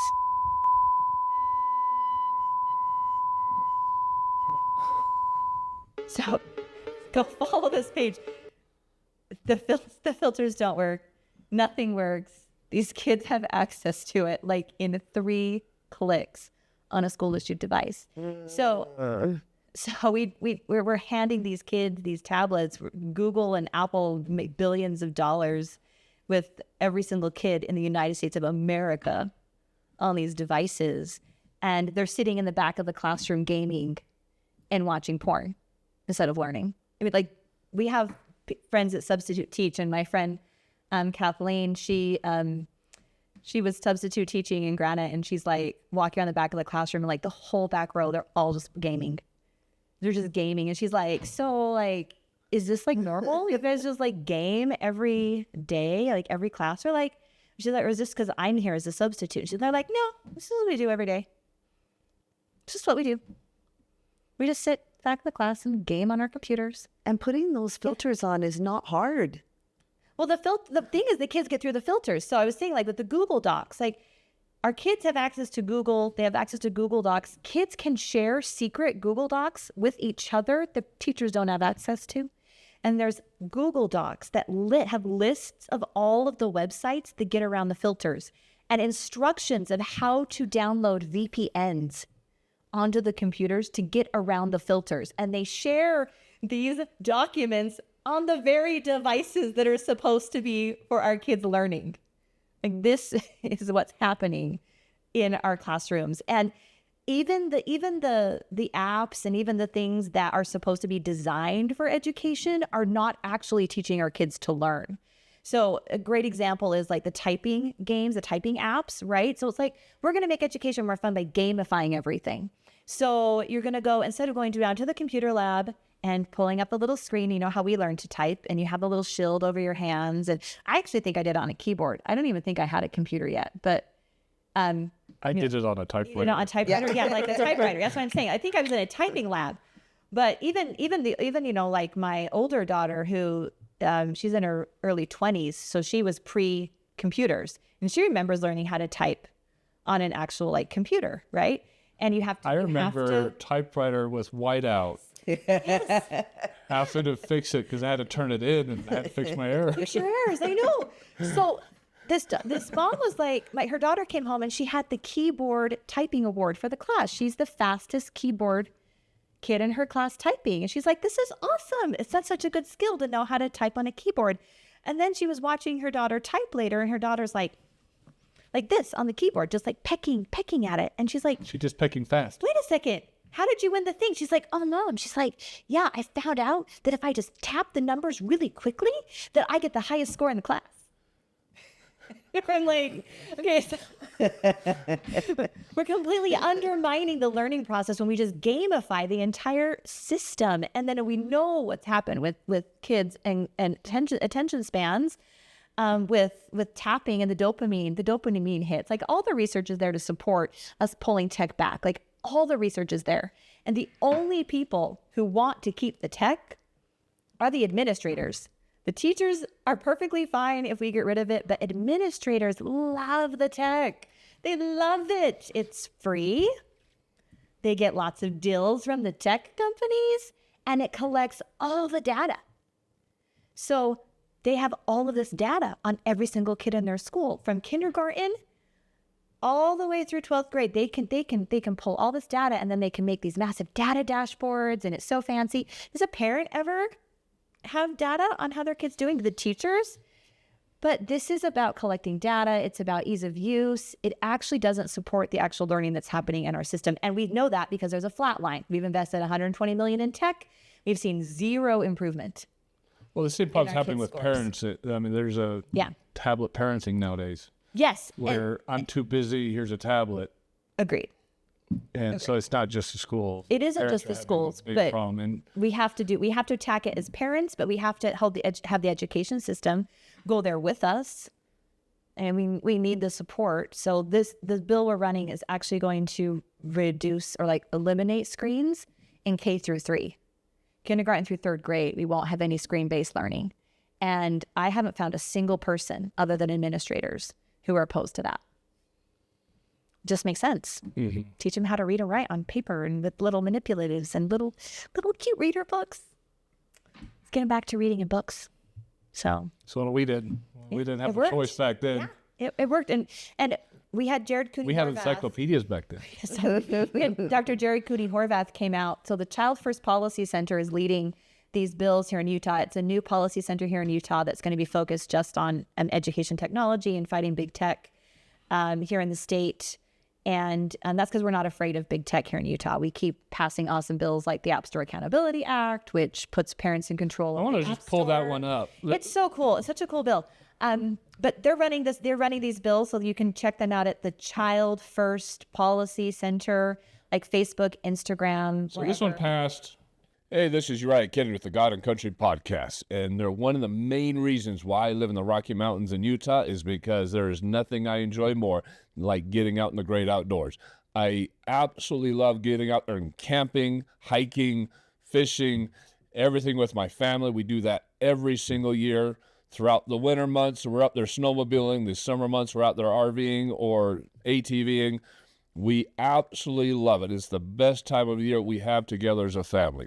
There's nothing like getting out there with the proper equipment. And we all know and trust Coleman since we were kids. Our parents, our grandparents have used Coleman for generations. They have the best tents, sleeping bags, coolers, cooking materials, and anything else you can possibly think of that you might need while you're out there enjoying the great outdoors. Please support our channel by going to the link in our description or scanning the QR code that's popping up on your screen and going to Coleman to buy all these needs. Whatever it is you can possibly think of, again, from stoves, tents, sleeping bags, coolers, any type of camping utensils, cooking utensils, fuel, whatever it is you can possibly need, click on the link in our description or the QR code that's popping up on your screen. Support the channel by buying any of this outdoor equipment at Coleman. We love the wide variety of products that Coleman has made over the years and how trustworthy those products have been. Coleman has a world-renowned name, something we've grown up trusting, and if you can think of it, they probably have it. So again, click on the link in our description or scan the QR code popping up your screen. Support this channel and keep watching. Recently, and it's one of the bills we put through, and I'll just read some of it. Us may be called for parents to take charge of their children's online safety. Now, as the legislative session nears its end, Utah is set to make history by passing the App Store Accountability Act, ensuring that parents, not big tech, have control over what their kids can download and access online. So just like was passed off the portal, you have to guarantee your age. They now, on any apps that or kids have it, they have to have parental permission to download the app first. And then as parents back in power. We're really cautious about age verification stuff, like digital ID, online security. That's important. And that's one of the things we loved about this bill. And too bad we can't do that with our voting. Yeah, that would be amazing. require verification. But Melissa McKay is the creator of the App Store Accountability Act. And it was that as an adult, when you create an Apple Store account or a Google Play account, they already verify our age. They know how old we are. There's a million ways they know how old we are by our credit card that we put into the account, all the data that we're actually giving them. So as we've already consented to them when we set up a phone to have them age verify us, right? Okay. But what's happening now is then your kid goes and creates a separate account. A 15 or 14-year-old creates a separate account, and now they're collecting all of that data on your kid. But this requires you to set up the account on behalf of your child under your information. So now you are controlling your kid's data. So you will put, I have a child, they're 15, and you verify their age. So if a parent wants to lie about their kid's age and let their kid have access to all the crap, that's their problem, right? Like we're not stopping parents from giving their kids access. We're not banning it, but we're just saying, you say, hey, my kid's 15, this is their age, this is their verified. And then I'm going to sign the consent form, because these consent forms our kids are signing right now, they're consigning to have their identities anywhere on the internet. They're consigned to have big tech track their locations, turn on their microphones, turn on their cameras, do targeted advertising to them. They're doing algorithmic-based addictive algorithms on these kids. And the kids are signing away all of those rights. The kids don't even have the rights to sign away. So this puts the contract back where the parents are. And so it actually will protect your kid's data because you decide. And if you don't want your kid on any apps at all, if you just want to hand them a flip phone and go their merry way, great, right? But you get to make that decision. And then the other thing it does is right now when you go to the App Store as a parent, even if you do have a kid on a separate device and you're like, okay, I'm going to create a thing where any app that's rated 12 and under, my kid can have access to. And I feel pretty confident in that age rating, right? 12 and under. Well, did you know that they rate Nudify AI apps for 4-year-olds? What? Yep. A 4-year-old, like it's like 4 years old for Nudify AI apps because they're like image creating apps for children, but they have Nudify settings on them. So the industry has zero reason to rate any of their apps accurately. Why would you rate your app? Why would you restrict anyone from accessing your app by giving it a 18 under or 12 and under age rating? So they just flat out don't rate their apps accurately. It's why we have a separate system for movies and games and everything else, because you have a separate committee that creates the ratings for the movie industry, because if not, the movie industry would rate everything for everyone. So It's all about the money then. It's all about the money, right? So this bill basically creates a separate entity that will then go in and accurately rate all of the age ratings on the apps and also create warnings. So if it has social media or algorithms, or if it has a chat feature or anything that could be harmful to a kid, it will actually put that in the information for the app. So now parents not only have consent, but we have informed consent. And that makes all the difference. So this will be starting in May. That's when the law will go into effect. So starting in May of this year, Apple and Google, and even like Meta has a app store. There's some other people who have app stores. Anyone who has an app store will be required to follow this system here in the state of Utah. And then if they fail to do it, if they provide content, so it also says that once the age is verified, if they're 18 and under, they cannot share these addictive things for those accounts, right? They have to be in kid accounts, right? So they shouldn't be accessing pornography. They shouldn't be able to see self-harm videos if they're underage. And if they are shown that content, or if they violate the terms of the contract for an 18 and under user, parents have the right to sue. So it also gives us accountability. So like this type of legislation, I wish every bill I can see every was like state this. wanting to Yes, jump on 30 this. states. You We could passed it in Texas. If they We've don't, passed you it could in see a class Tennessee. action coming together really, really quick. Yeah, it's going to be amazing. And so Tennessee and Texas have passed it, and we're in 30 other states. So I've been working on this project since we passed it in Utah. I'm actually working with the Child First Policy Center and the Digital Childhood Alliance. Those are the groups working on these bills, and we're working and getting them in over 30 states just this year. And we also have a federal version. So Mike Lee is running the federal version of it. I saw that in this article that he's trying to super run. awesome.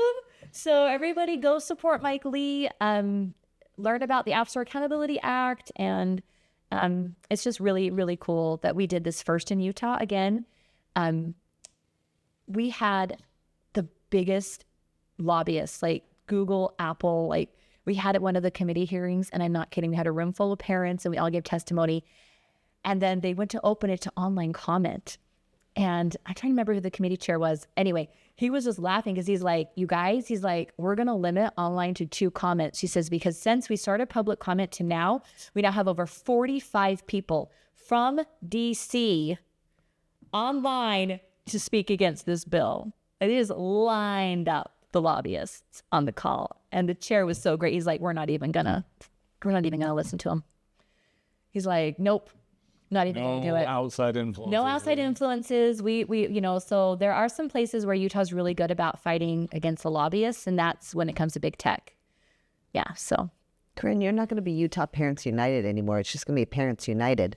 It's going to go national. National. Yeah, it's really exciting to see what we can do nationwide. And that's kind of what the Child First Policy Center is designed to do, is to take some of these bills we've worked on as Utah Parents United and take them national. Because I want to stay focused on Utah issues. Utah needs Utah Parents United to be here, to be focused on Utah issues, to be local, to be responsive to the parents in the state.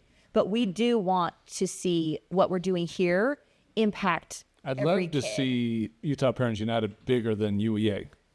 Yeah. Well, I mean, we've got over 1 million views on Instagram. We become more powerful in the union itself. and we passed legislation to crush them. We just need the funding. It's honestly, funding is tough.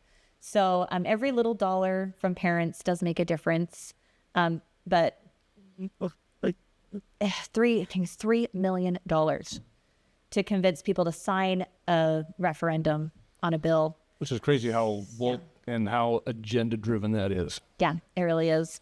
It really is. Well, let's go over your website again, because I want to get into CRT. Oh, man. And I've read some of these, and this is legitimately happening in our schools. So look at this website. Go to the website again, Utah Parents United. I'm going to show it to everybody again. So you go to Utah Parents United, you click on Parent Resources, you go down to CRT in Utah schools. And these quotes are legitimately happening. So don't think it's fake. Don't think, oh, that's not happening. No, these are legitimate reports.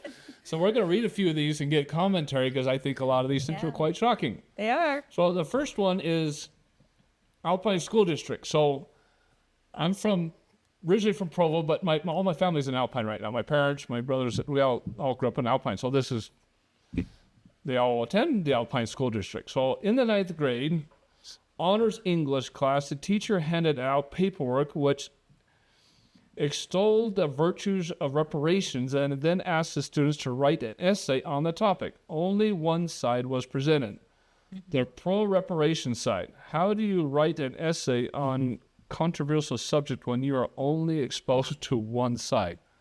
I know. Reparations in our schools. Oh, Yes. when nobody's practiced slavery in a long time. No one in our generation, or parents' generation, no one's in our generation, parents' generation, have been in slavery, and they're Yes.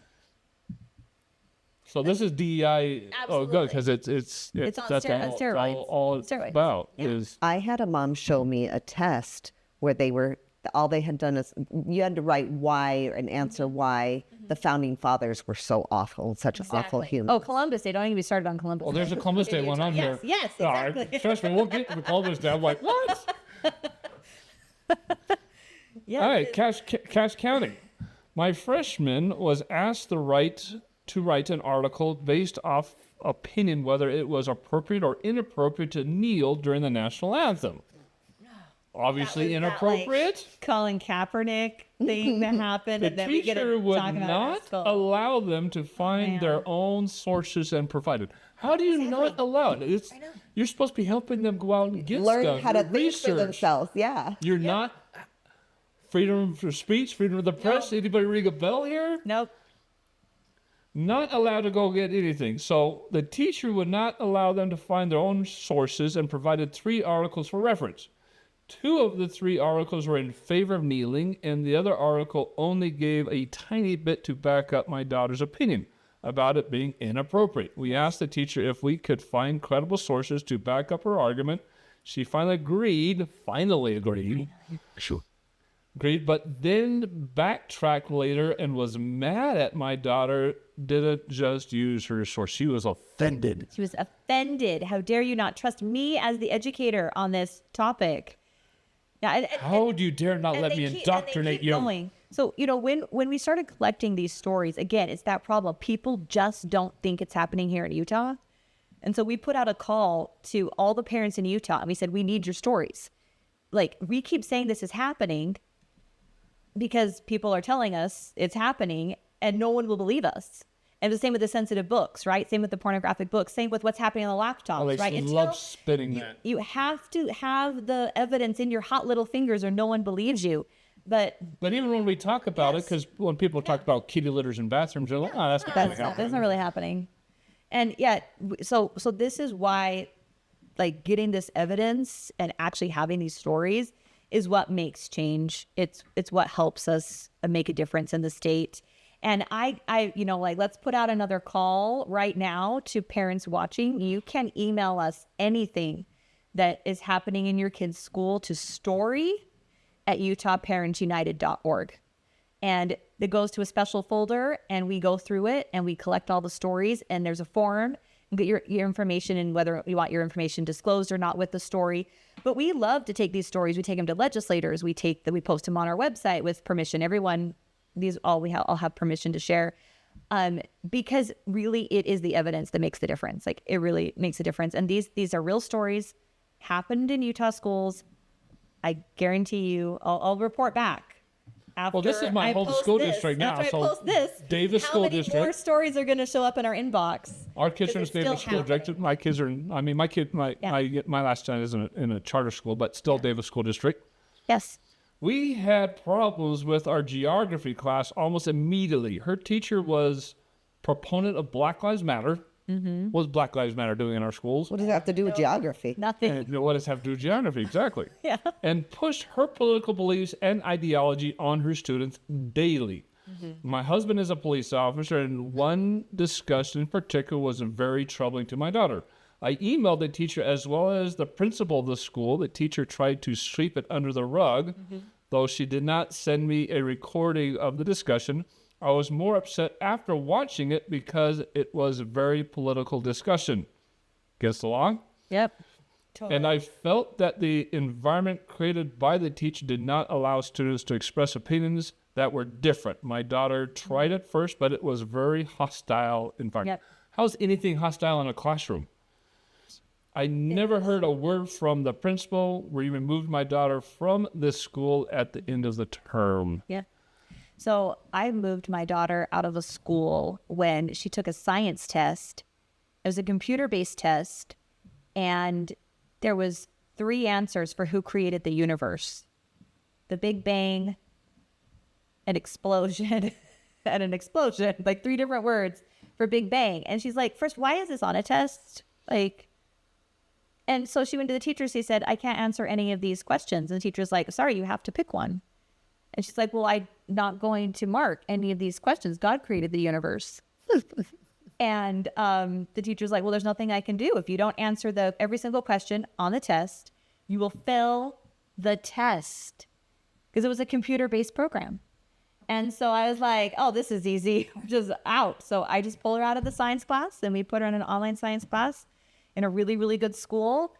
Because this is what's happening is there is an agenda in our schools to push one specific certain viewpoint in the education system to indoctrinate our kids, to tear down faith, God, country, all the good things we stand for.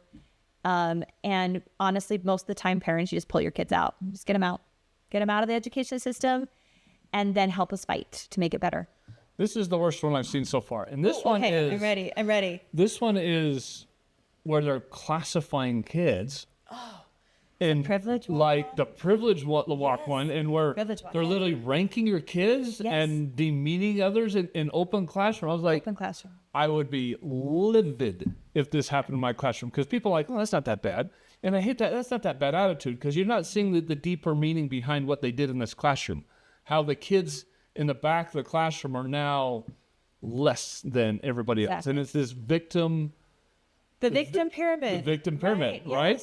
Yes, and it's also abuse. That's abusive. Yeah. To children. The first day of the 4th quarter, 12th grade language arts, my daughter went to class and they had to do a privilege walk. And people ask, what is a privilege walk? Well, we're going to tell you. The teacher had all the kids standing in a row and then asked them questions. And if they could answer yes to the question, then they took one step forward. Now, obviously, the point of this was to have all the white kids, racism, in the front Now, obviously, the point of this was to have all the white kids in the front at the end, and then have the black and brown kids in the back to show how their life is so hard and white kids have it so easy. White is not a race, it's a color. The questions asked for things like, take one step forward if you can drive your car without being pulled over because of your race. Oh, come on. or take one step forward if you live with both of your parents. It's been a while since I've read these, and Some of the questions were a bit more personal and shocking. One question was, take one step forward if you have never been sexually assaulted. None of your business. that's like, oh my gosh. My daughter, who is black, came home very upset that day. She said she knew exactly what the teacher was after, and it was just all around uncomfortable for everyone in the classroom. We emailed her teacher and the principal. We were told that the fourth quarter for the 12th grade LA in the Jordan School District was a civil discourse. We pulled her from the class, and instead she read a book and did a packet at home. Yeah. As Black Americans and with a long history of our family and ancestors fighting for civil rights, this was just very insulting and offensive. In every way. In every way. Yes, this is, if we do not stay engaged and step That's in, so bad that I would This is insist what that she they'll get do. fired. yes. You're not just stopping this class. You are firing her, Firing or this teacher. I'm suing the school. I'm going public with Every this. local She news is channel gone. should have been at that school that night reporting who went out. Reporting It on should what have been happened a in that You big did deal. this to a whole classroom of whole classroom. underage kids. Yeah. Oh, Yeah. And Jordan really School think District. that we Anybody were the down there, you first- guys need to wake up. We were Shame. the first group that actually asked parents what was happening and was willing to report it.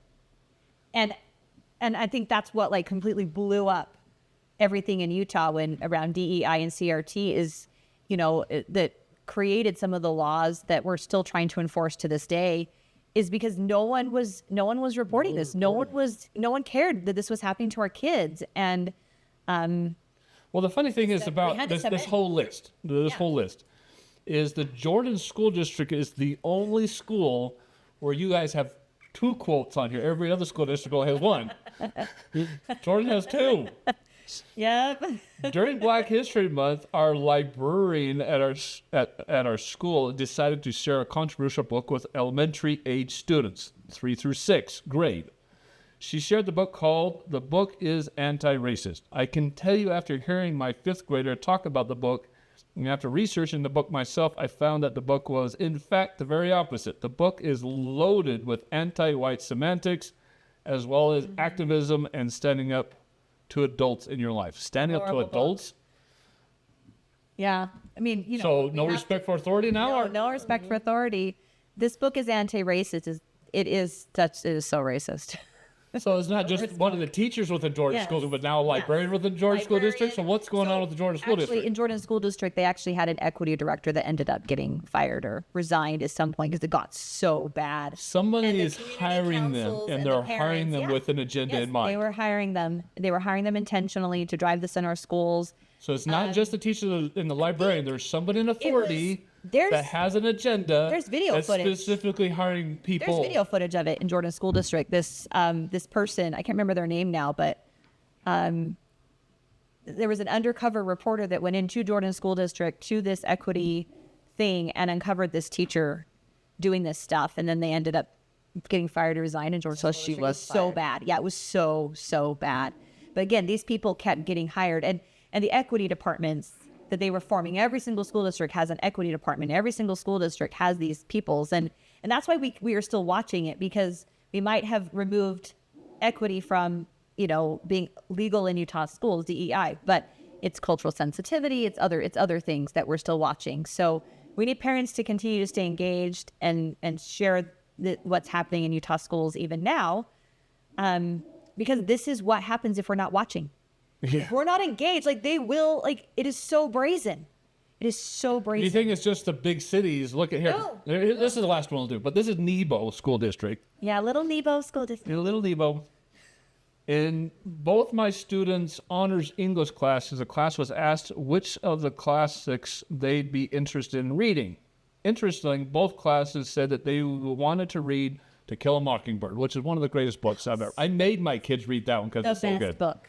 Yes. They thought this would be a great choice in light of our world right now, as it teaches love and respect for all, no matter what their story or differences. Yeah. Surprisingly, both my students' teachers said they couldn't read To Kill a Mockingbird because Wait for it. It was a white savior figure. Oh, my word. Why does it matter who exemplifies good? Why are we concerned about the race of someone when we should be pointing out to qualities of integrity, honor, respect, and love? White savior figure? I know. And yeah, our kids are being What happened to Martin Luther King? Content of your character, not the color of your skin. I mean, like, just, it's mind blowing. Absolutely mind blowing. So, all real. I'm still bummed about the whole color thing because white isn't a race. White, I mean, you've got nationalities, and then you want to combine color of skin, and then they blur together. Yeah. And that was so confusing to me as a child. So confusing. Born in the United States, 2 Chilean parents, Yes. big Chilean family, and then people say, well, like, you're white. And I'm like, kind of Oh, we yellow, get- but like, what difference does it make? we can't forget this one because we mentioned the whole Columbus thing. So Okay. we got to get the Columbus thing. Gotta get a Columbus one in there, you know. The Granite School District. This past October, my 6-year-old Oh, no. in first grade Oh, man. came home from school, asked him what he learned about that day. He said, I learned about the bad man that killed lots of people and never made it here. It took me a moment, but when I realized that he was talking about Columbus, it was Columbus Day that day. Let me do that. Okay. The bad man that killed a bunch of people The best way in first to grade. know whether you've got a teacher who's trying to indoctrinate your kids is to ask them what they learned on Columbus Day. That is the surest way. And then find out, ask for the Columbus Day curriculum, all the Columbus Day assignments, check Columbus Day on the syllabus. That I feel like is the surest way to determine if you have a teacher who's going to be fair, Flag Day. and balanced. I've heard a long story called Flag Day. Flag Day too, maybe. But like, there is definitely an agenda with some of these things, and our teachers really have decided that it is okay to only teach one view of history. And so, yeah, just pull your kid out, get him a new teacher. Great. Pull it out. Shoot Go. one view, but Yeah. but be at least the legitimate one. Yes. Well, use primary source documents, if anything, for heaven's sakes. Like, we have the writings of Columbus, so we can go read them. And this is Utah. who This he really isn't was. California. No, this is Utah. This isn't Chicago. Yeah. This is happening. This is Utah. Yeah. Yes. Every day, people got Yeah. parents. You got to be awake. Thanksgiving's another one. If your teacher wants to celebrate Indigenous Peoples Day instead of celebrating Thanksgiving, like there's just, you could talk about both perspectives. I'm fine with sharing balanced perspectives in classrooms, but we typically find that we're not getting balance. We get one Well, it's side never of the balanced. story. It's And everybody has. it's never balanced. I this remember way. when we grew up, we didn't know our teachers' politics or if they were married or anything about them. It was just Mr. Brown, and if you saw him at the grocery store, you'd be like, that's a teacher out in the wild? Like, it was just different. Teachers I had a teacher in 6th grade who was very, very political. It was Mr. Jackman. But he was very conservative, and it was fun in his classroom. Because he would just rant and rave those guys. There was a lot of patriotism when I was growing up in the 70s elementary school. I think patriotism is important. One mistake we make as conservatives is that we mistake neutrality for we teach everything equally, but that's not actually what we need to do, or what the goal is when we say we want political neutrality in our classrooms, because we have state standards and we have an obligation, and our Utah Constitution supports us using our education system to create citizens who will benefit the public good of our state. So there is a vested state interest in teaching civics, American history, Western civilization history, the Bible, the Ten Commandments, all the things that led to the creation of our nation, the formation of our founding documents. All of those things need to be taught with prejudice in our Utah education system. And all of us should be supporting that type of curriculum in our schools, because that's not neutrality. That is the role of the education system, is to educate our children and to become critical thinkers, to then support the progress of our state and to support our nation as a whole. And so I think we have to get that right as conservatives. And I often say, like, if there's anything the legislature should be legislating top down when it comes to education, it should be more civics, more American values, more patriotism, and every single kid should be saying the Pledge of Allegiance every day in school. Ask your kid if they're saying the Pledge of Allegiance in their class every single day. And if they're not, report it. It's important. So we did every day when I was growing. Every day we did it. And, you know, we've heard from some schools, like, where they will say it every day and half the class kids sit in the class. That's okay. But we still need to say it every day. And hopefully we will start to turn the tide where eventually, you know, we can. Well, we got to can stop capture having those kids. indoctrinating textbooks. So, I mean, I think there's got to be legislation as well that monitors the textbooks, because where our schools are buying the textbooks from, the writers of those books are heavily indoctrinated. The United States They're not has textbooks anymore. They're online programs. You know, they're pulling it from all sorts of places. Like we've lost textbooks. Now it's just you pull up a screen and read some excerpt from something. Yeah, and it's all pointing at only the negative in the United States. Yes. It's none of the positive. Yeah. It's we were racist, we had slavery. It's not that we were the country that got rid of slavery, because it existed for all time before that. Yes. I mean, for all time before that. It was, we're the ones that... Yeah, they're not talking about the apartheid, and they're not talking about those things. So that's horrible. The ACT also has changed. The AP history classes, they've all changed. All their standards are changing to meet these new agendas. Or, you know, Well, I had a fight with my daughter because she was in AP political science or something like that, but they were teaching global warming and climate change. That's hard. And I had to opt him out now. I opt my kid out of that stuff. They had done the whole chapter before I even knew about it, and I had to have countless numbers of arguments with her, telling her, no, it's fake. None of it's real. Yeah, those are control great mechanism. assignments to use the right of conscience waiver on. Your kid has to make a poster about like the 3 things they're doing to lead to climate change. Opt them out. Like, just email the teacher. I'm opting my kid out of this. This is the code. Like, we don't have, you know, not everyone can homeschool. We acknowledge that not everyone can do those things. So we've tried to create tools and tried to empower parents in the education system to engage. And if enough parents are opting out of this and opting out of that and pushing back left and right, that's going to push Getting the teachers education- fired that need to be fired. Yes, all of that happening, we're going to start pushing the education system. Because there's a lot of great the right teachers. direction. We have to admit that. Now, you No, there admitted are. that. There's a lot of great teachers, but there are bad Amazing apples, teachers. and we need to root those out. You know, we see this in a lot of protectionist things. Look, I mean, what was happening with the police forces, right? It's like in the 90s, it was really, really corrupt and really, really bad. And finally, they started being like, "Okay, look, we've got to address some of these issues." You look at the Catholic Church, right? We've seen these things where systems protect themselves. It just gets worse and worse and worse. And we're at that tipping point, I feel like, in the education system where they've just protected. They protected their bad apples. In Tooele School District, like, this is such a shocking story. And this is news verified. You can verify this by the news.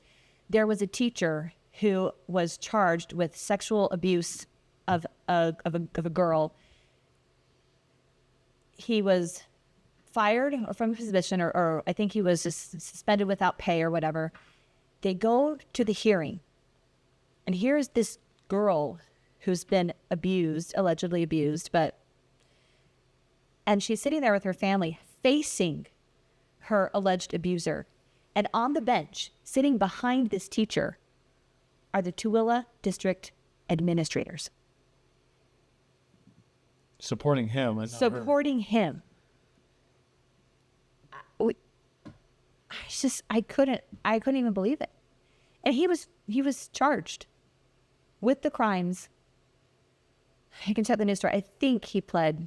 I don't remember what he pled, but he was charged. He's in jail. He's sitting in prison. I thought a victim should never have to face their perpetrator. If that was a choice, if she chose to be there. But like that, and there's a news story on it. Like, district administrators show up at the trial of an alleged abuser who was a teacher. Yeah. That's a problem. We have got to start calling out when there are bad apples. We have to start demanding accountability for teachers who are violating the law and abusing our kids. It happens. It happens everywhere.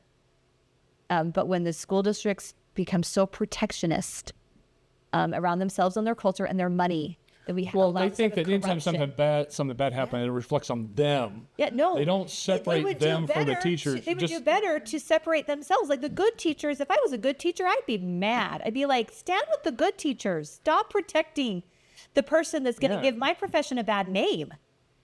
And stop doing that and support the good teachers who are doing good stuff. Not always about you. Yes. But they feel like they have to defend the district to the point where they're actually going to lose. They're losing the good teachers. They're losing the good people in the profession. Well, the good teachers are just going to admin because they're getting paid more. Yeah, well, I don't know. I mean, admin, there's a yes mentality that happens in administration too. Yeah. So if you're pushing against, you're never going to be in administration. Well, my wife's been a school teacher for 18 years. Yeah. So, and she sees it all. She sees it all, I'm sure. And we're so grateful for, teachers who stay in, good teachers who stay in the system and continue to teach their kids. But I just heard the other day, one of my kids' favorite teachers. I mean, this is a beloved teacher. I request her every year for my kids. And she could teach probably another 5-10 years, but she hit her retirement age and she's retiring instead. She's like, I just can't do it anymore. Well, that's what my wife is also doing. She's getting tired of it because she gets so much blowback. Yeah. Because there's no discipline in there. Yeah. Kids can do whatever they want. They can't do anything. She had a child in her class, and she teaches kindergarten. The child was incredibly out of control. And she was told to take the rest of the kids out of the classroom and leave the kid in there. I know. Whereas you could just take the kid that has the problem out. Yes.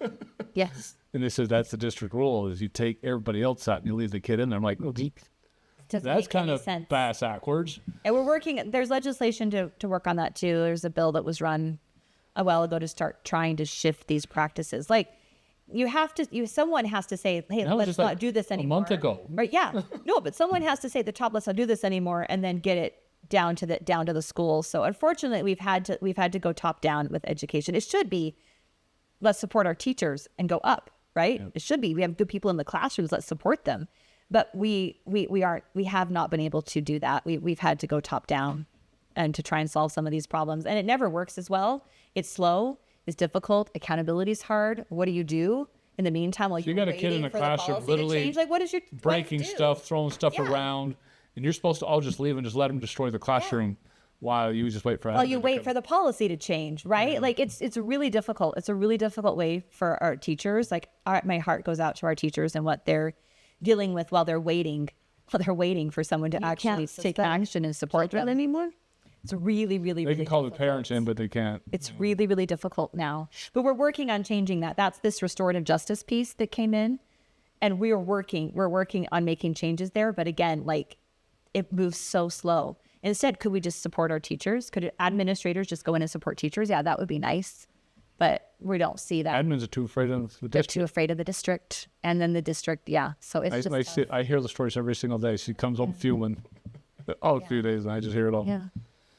So it's a culture shift that needs to change, but we need people invested in the process and people who are willing to stick with us and stick with this to keep going, to keep fighting. And I have such admiration for those that do the school board members, both local and state, who are willing to stay in even though they're outnumbered, even though the process is slow, even though it's super frustrating, that are willing to dedicate and serve and give so much time and energy to the public education system to try and make a difference. Like that, it takes a lot of patience and a lot of like guts, I think, to just like say, no, I'm in this to make things better and stick around for the long haul. Not just complain, not just get mad, not just write something off, but actually be willing to do the work. Like, I'm so grateful that we have those types of people that are here in the state of Utah that do that. Because I think that's a lot harder to do than just kind of be like, I'm out. Well, kind of the last thing we want to mention here is Supreme Court. Yes. It's got a big case sitting on their plate right now. I know it's so fantastic that Utah was able to get the strongest version of our law passed, and Derek Brown, our Attorney General, is up there right now at the Supreme Court. fighting for our Utah law, so that we Getting men can out of women's continue sports. And to it's not crazy have that they're even boys arguing and this. girls sports, right? We don't no boys and girls sports in Utah. Utah passed a 2-pronged law, and And Idaho's up there fighting with their teeth too, because they're the main proponents of it, because it's their law that got. their law, and so it's really fun. It's really great. I think we're absolutely, from the oral arguments, 100%. Utah's going to be able to keep their law in place. We're going to be able to keep boys out of girls' sports. Idaho's even more strict than ours is, and they're struggling to keep theirs in place. In what ways is theirs stricter than ours? They're the first ones to pass it. And we have some caveats in there that if you have, you're allowed to have a testosterone test. Yeah. So that's why I'm saying there's a testosterone test. There's 2 lanes to our bill. So what we did is we passed a commission version of our bill, and then we passed Idaho's version in the same bill. And then we put a clause in that said if one part of this bill is enjoined, the other part of the bill can function. And that's where we learned from Idaho. It was a Idaho safeguard. Yes. So if we passed Idaho's, just the Idaho version, that immediately be enjoined, and then all of the boys would keep playing in girls' sports. Right back with our abortion bill. Exactly. Yes, just like the abortion bill. So instead we said, okay, well, if this part gets enjoined, then at least we're going to send him through a commission. It'll be pretty much impossible to pass, and it will keep the majority of boys out of girls' sports. There have been some challenges with that, but it was actually it was really kind of a strategic way to say, hey, we can do both. But a lot of people don't know we passed the strong version too. A lot of people just think We that passed our them both, but we gave ourselves an out because we're afraid of the court system. Agreed. And so now the commissions have been functioning, but since the Trump administration came in, Derek Brown went and fought with the Trump administration and with others against the lawsuit, against the strict piece. These words are not sounding very eloquent, but against the actual ban, the flat out ban, we'll call it that. And I think it was about 2 months ago, maybe 3 months ago, they dropped their lawsuit against the ban. So now in Utah, the ban is now implemented in Utah law. So the commission is out. I think they dissolved it, or they just completely got rid of it because it's a full-on ban.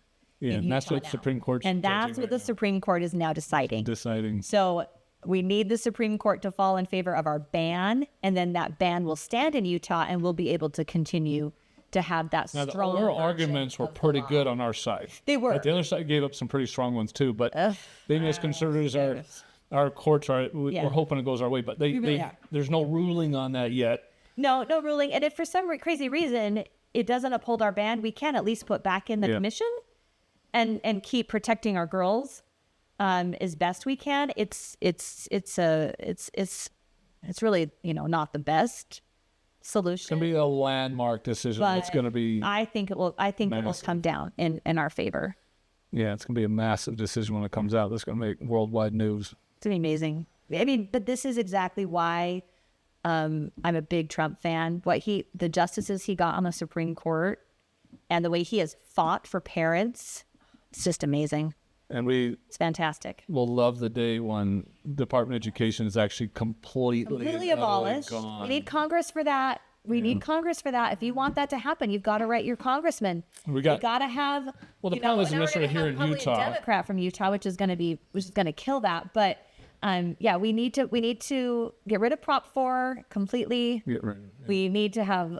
Well, there's a lot of purple states out there where we've got a lot of conservatives barely holding on to their seats because their constituency are so middle of the road that they have to be middle of the road too. And so that's what really dilutes the Republican Party. Yes. Is because we can't be ultra conservative because we have too many purple states. Purple states. Yeah, we elect Republican, we govern blue. Yep. So we tend to do. Yeah.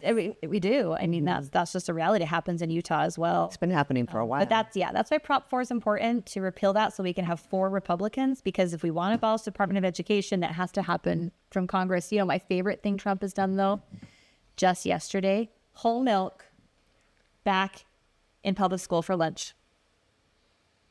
My kids are so excited. We're big whole milk drinkers in our family. And now they can have whole milk at lunch.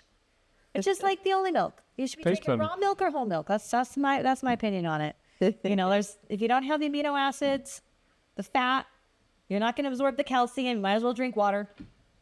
Water tastes better than It's like taking the fluoride out. milk. So I mean, it's awesome. It's awesome to see the support we have from Trump and his administration. And I think that Kennedy. the Department of Education, if Yeah, and Kennedy, education or is turned, Kate. Simple. if education is turned back to the states, I think because of Parents United, we're going to be more in a better place to implement that. Oh, Have yeah. parents No, involved. we've been talking with lawmakers like ever since we started up on the Hill about how Utah gets out of federal funding for education here in the state. Like those have been awesome. ongoing conversations for like 5 years. And we have really great audits. In fact, Ken Ivory with his Federalism Commission. Oh, if you haven't, amazing. The federalism stuff and the gold stuff that Ken Ivory's working on is unsurpassed in the nation. But he's created like these systems where all of our state, local education governments, they have to report every year how much money they're getting in federal funds and have contingency budgets of how they would function if that funding was gone. So we have been preparing in Utah for untangling ourselves from the federal Feds. funds and from the feds. The Department of Education goes away, we won't have to. Yeah, the Department of Education goes away, then but we still have to, But manage some of those things. Well, the funds will come down with no strings Yes, attached. with no strings attached. Well, and there's some funds that might not but I think it's worth it. I'd like if we have to cut something over here, or if we have to cut some to get us out from under the federal government. In my mind, that's going to be the greatest thing we can do is It's got to be completely and utterly no strings attached funds. no or strings nothing attached. else. Yeah, agreed. And that's really hard to say no to when we have public education system that just keeps raising our taxes. I mean, property taxes is the other big thing this Oh, the session. Salt Lake property tax was a firestorm. But we reported 9 school districts this last year who did property tax increases. And you have to remember that every single dime of income tax funds our public education system. And none of us getting to the teachers. So why are you bloating the school districts even Then they further? raise property taxes, and there's kind of an inverse incentive there. Like the legislature requires them to raise a certain levy of property taxes to get state funding. It's bizarre. We're working on that too. We shouldn't have inverse incentives from our legislature for local governments to raise taxes. And oftentimes that's what happens. They cut taxes on the state level and then it pushes things down. And then our local keep raising their property taxes, which is why they're just out of control. But 9 school districts put truth in taxations out. They went to raise property taxes and their meetings were flooded with parents. We have The pictures Salt Lake one was on insane. Instagram. Yeah. And that wasn't the school district, but you can imagine that in every school district, right? So Davis School District, Box Elder School District was like 30%. It was insanity. So they can go from $400,000 a year to $500,000 a year in their wages? Is that what it is? Yeah, pretty much. All of them passed. Didn't matter how many parents showed up. These parents had actually done research. We had parents who like Salt Lake, where they'd literally gone in and said, "Hey, we combed through the budget for you. And we found your cuts for you. Here you go." Parents had done that with the school districts too, highlighting here's where you could cut or here's where you could save money, so you do not have to raise taxes. And all 9 still voted to raise taxes anyway. That smells bad. Yep. And it's just going to keep rolling. And so there's quite a few proposals this session on property tax and making some changes. Our favorite is Tabor, the Taxpayer Yep. Bill of Rights. Yeah, we were talking about that with Greases as Yes. Yeah. And that's my favorite approach. well. I think Baldwin mentioned that too, Tabor. Yeah. And Tierra Auxier is running it. I mean, Dan McKay's got something. Jill Cofert's, there's a lot. There's probably I think Mike said that speaker said there were 9 to 11 property tax bills just in the House. And there's probably 4 or 5 property tax bills in the Senate. So we're going to have to watch as they all kind of funnel through committees and see what we end up with. But I think the Taxpayer Bill of Rights is probably going to get us closest to what we want to do. And it would go on the ballot. So everyone would be able to vote on that. It would be a ballot. And hopefully they don't have $5 million coming from some outside source to... Well, there will be a lot of money fighting it if it goes on the ballot. But I think property tax is a universal issue. It doesn't really matter what party. People don't want it. Yeah, it's our most stable tax, which is a challenge. But it's also funding inflating our government, home prices but and making things unaffordable. I think it's the worst tax Yeah. on our property rights, the impacts on Well, property you rights. never own your home. That's Exactly. Yes. And so I'm like, well, maybe a little bit of instability is a fair trade-off so that, we're not taxing people's property. So we'll I see. think there should be a law that second you're 70 years old that you have no more property taxes. That'd be amazing. You're done. Go find your rep. Go get it run. Go do it. Run myself and do it. That's a good plan too. We need good people to run for office. Well, we greatly appreciate you being on board with us today. This has been a marvelous conversation, incredible amount of information. I hope a lot of parents are out there are having light bulbs turn on left and right, and really start waking up to all this. Yeah, and thanks for all the positive things to hear. You know, we have to have hope. That is a human drive that we have, that we can hope for better things. We know stuff is hard. We understand things are difficult. The other side of hope is work, though. So you got to go out and do it. But we've got to hope, and if you don't have hope, then why work, right? So our goal is to give parents hope. There are other parents out there. They're fighting with you. We are all in this together. We're going to make a difference, and join us. And let's make some change. Let's work hard and make change. UtahParentsUnited.com. Please go to that, or .org, UtahParents.org. Make sure you go there, donate, but read the information that is up there, participate, see all the shocking information that they've put together, support their causes in the legislature, make sure we're watching those as well so the right bills come down and actually get approved. And we will keep a very, very close eye on that. We got 2 senators coming in over the next couple of weeks. Awesome. And we'll talk to them about that as well. There's one of them that's trying to postpone until after the legislative session. I'm like, no, I want to get you during the legislative session. That's the whole point of this. That's the whole point. It's 45 days, and everyone should be watching. And we're holding your feet to the fire. That's the whole point of this. We'll keep pushing that and see how things go. Okay, this is God and Country. Like, subscribe, and share us, and we'll see you on the next video.